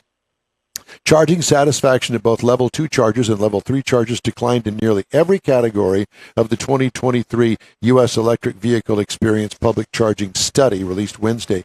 Satisfaction with Level 2 declined an average of 617 points on a 1,000-point scale, 16 points lower than a year ago. Level 3 chargers sunk 20 points to an average of 654. Tesla was the only company to score above average. Study was fielded in collaboration with PlugShare, an EV driver app maker and research firm. More than 15,000 owners of battery electric vehicles and plug-in hybrid electric vehicles participated from January through June of this year. PlugShare, isn't that where Joe Biden went to get more hair? That's good. I like that. Plugs. I got it. PlugShare. We should have thought of that. Jeff. Just saying. Well, you too, Conrad. Look at you. I know. You got just a few wisps left. The Grass front is catching up with the back. Grass does not grow on busy streets. David, are you listening to this down here? Listen to him. Look at him. Full head of hair. Where's your hair? You got room to talk. Well, at least I've got some. Hey, quick break now. From the side over the middle. You're on the In-Wheel Time Car Talk Show. We'll wrap up today's show right after this. The original group of Lupi Tortilla restaurants will have you telling your family and friends just what the original recipes mean when it comes to the best fajitas in Southeast Texas. Founder Stan Holt invites you to visit the original Lupi Tortilla near I-10 and Highway 6. Here's the original house that inspired the design of all the rest and the original charm that helped make Lupi Tortilla the go-to destination for Houston Tex-Mex. Speaking of original, nothing can compete with the original lime pepper marinade that everyone will agree makes Lupi Tortilla award-winning beef fajitas the best anywhere. Lupi Tortilla Katy is another location that gives you the same quality and service Houstonians have come to expect at Lupi's. It's located just off I-10 and the Grand Parkway at Kingsland Boulevard in Katy. Find yourself in Aggie Land? Head to the Lupi Tortilla in College Station, located just around the corner from Kyle Field. It's a great place to enjoy those famous frozen margaritas before or after the game. Headed east to Louisiana, stop in at the Lupi Tortilla in Beaumont. It too's on I-10. You can't miss it. The original group of Lupi Tortilla restaurants invites you in for the best Tex-Mex anywhere. You own a car you love. Well, why not let Gulf Coast Auto Shield protect it? Houstonian John Gray invites you to his state-of-the-art facility to introduce you to his specialist team of auto enthusiasts. We promise you'll be impressed. Whether you're looking to massage your original paint to a like-new appearance, apply a ceramic coating, install a paint protection film, nano-ceramic window tint, or new windshield protection called ExoShield, Gulf Coast Auto Shield is where Houston's car people go. Curbed your wheels? Instead of buying new, why not have them repaired? How about a professionally installed radar detector? Gulf Coast Auto Shield does that too. Get a peek inside the shop and look at the services offered by getting online and heading to gcautoshield.com. Better yet, stop by their facility at 11275 South Sam Houston Tollway, just south of the Southwest Freeway, and get a personal tour. Gulf Coast Auto Shield is your place to go for all things exterior. Call them today, 832-930-5655 or gcautoshield.com. The award-winning In-Wheel Time Car Talk Show is available on the most popular podcast channels out there in 30-minute episodes. We realize our 3-hour live show can be difficult to catch in its entirety, so now you can listen every day to a convenient, fresh 30-minute episode. Check us out on Apple Podcasts, Spotify, Google Podcasts, Amazon Music, and Audible, along with a dozen more. In-Wheel Time has the most informative automotive guest interviews and new car reviews, along with popular features including Conrad's Car Clinic and This Week in Auto History, along with automotive news headlines. Our live broadcast airs every Saturday, 8 to 11 Central on InWheelTime.com, the iHeart app, and on YouTube. Be sure to say hello when we're broadcasting from the Tailpipes and Tacos Cruise In, Autorama, and the Houston Auto Show, among others. Now, it's easier than ever to hear about all things automotive all week long. You're invited to join fellow car enthusiasts in becoming part of the ever-growing In Wheel Time Car Talk family. Don't forget those 30-minute podcast episodes on your favorite podcast channel. That's the checkered flag for this week's In Wheel Time Car Talk Show. When you're online, follow us on Facebook if you would. Give us a like, tell your friends about us, and share our junk if you would, please. We promise to keep you posted on all things automotive all week long, including new car reviews, upcoming events, cruise-ins, racing events, car, truck, SUV goodies, all of that and more. We promise, though, not to load up your feed. Hey, you can find us, the In Wheel Time Car Talk Show, 24/7 on the iHeartRadio app, and our live stream, our video stream on Facebook, YouTube, and on InWheelTime.com. Every Saturday, 8 to 11 o'clock Central Time. Daily 30-minute podcasts available on your podcast channel that you use. The In Wheel Time Chief Engineer is David Ainsley. Our Marketing Advertising Advisor and Video Technical Director is We Need More, Jeff Zekin. For Booking Agent and Zoom Master, Mike Mars. Mr. Know-It-All, his royalty, King Conrad DeLong. I'm Don Armstrong. Please join us for our next show, another award-winning production of the In Wheel Time Car Talk Show, Saturday, August 26th, 2023, on all of our In Wheel Time Car Talk outlets right here on the Smoke and Mirrors Network, 8 to 11 a.m. Central Time. Have a great weekend, stay cool, and we'll see you then.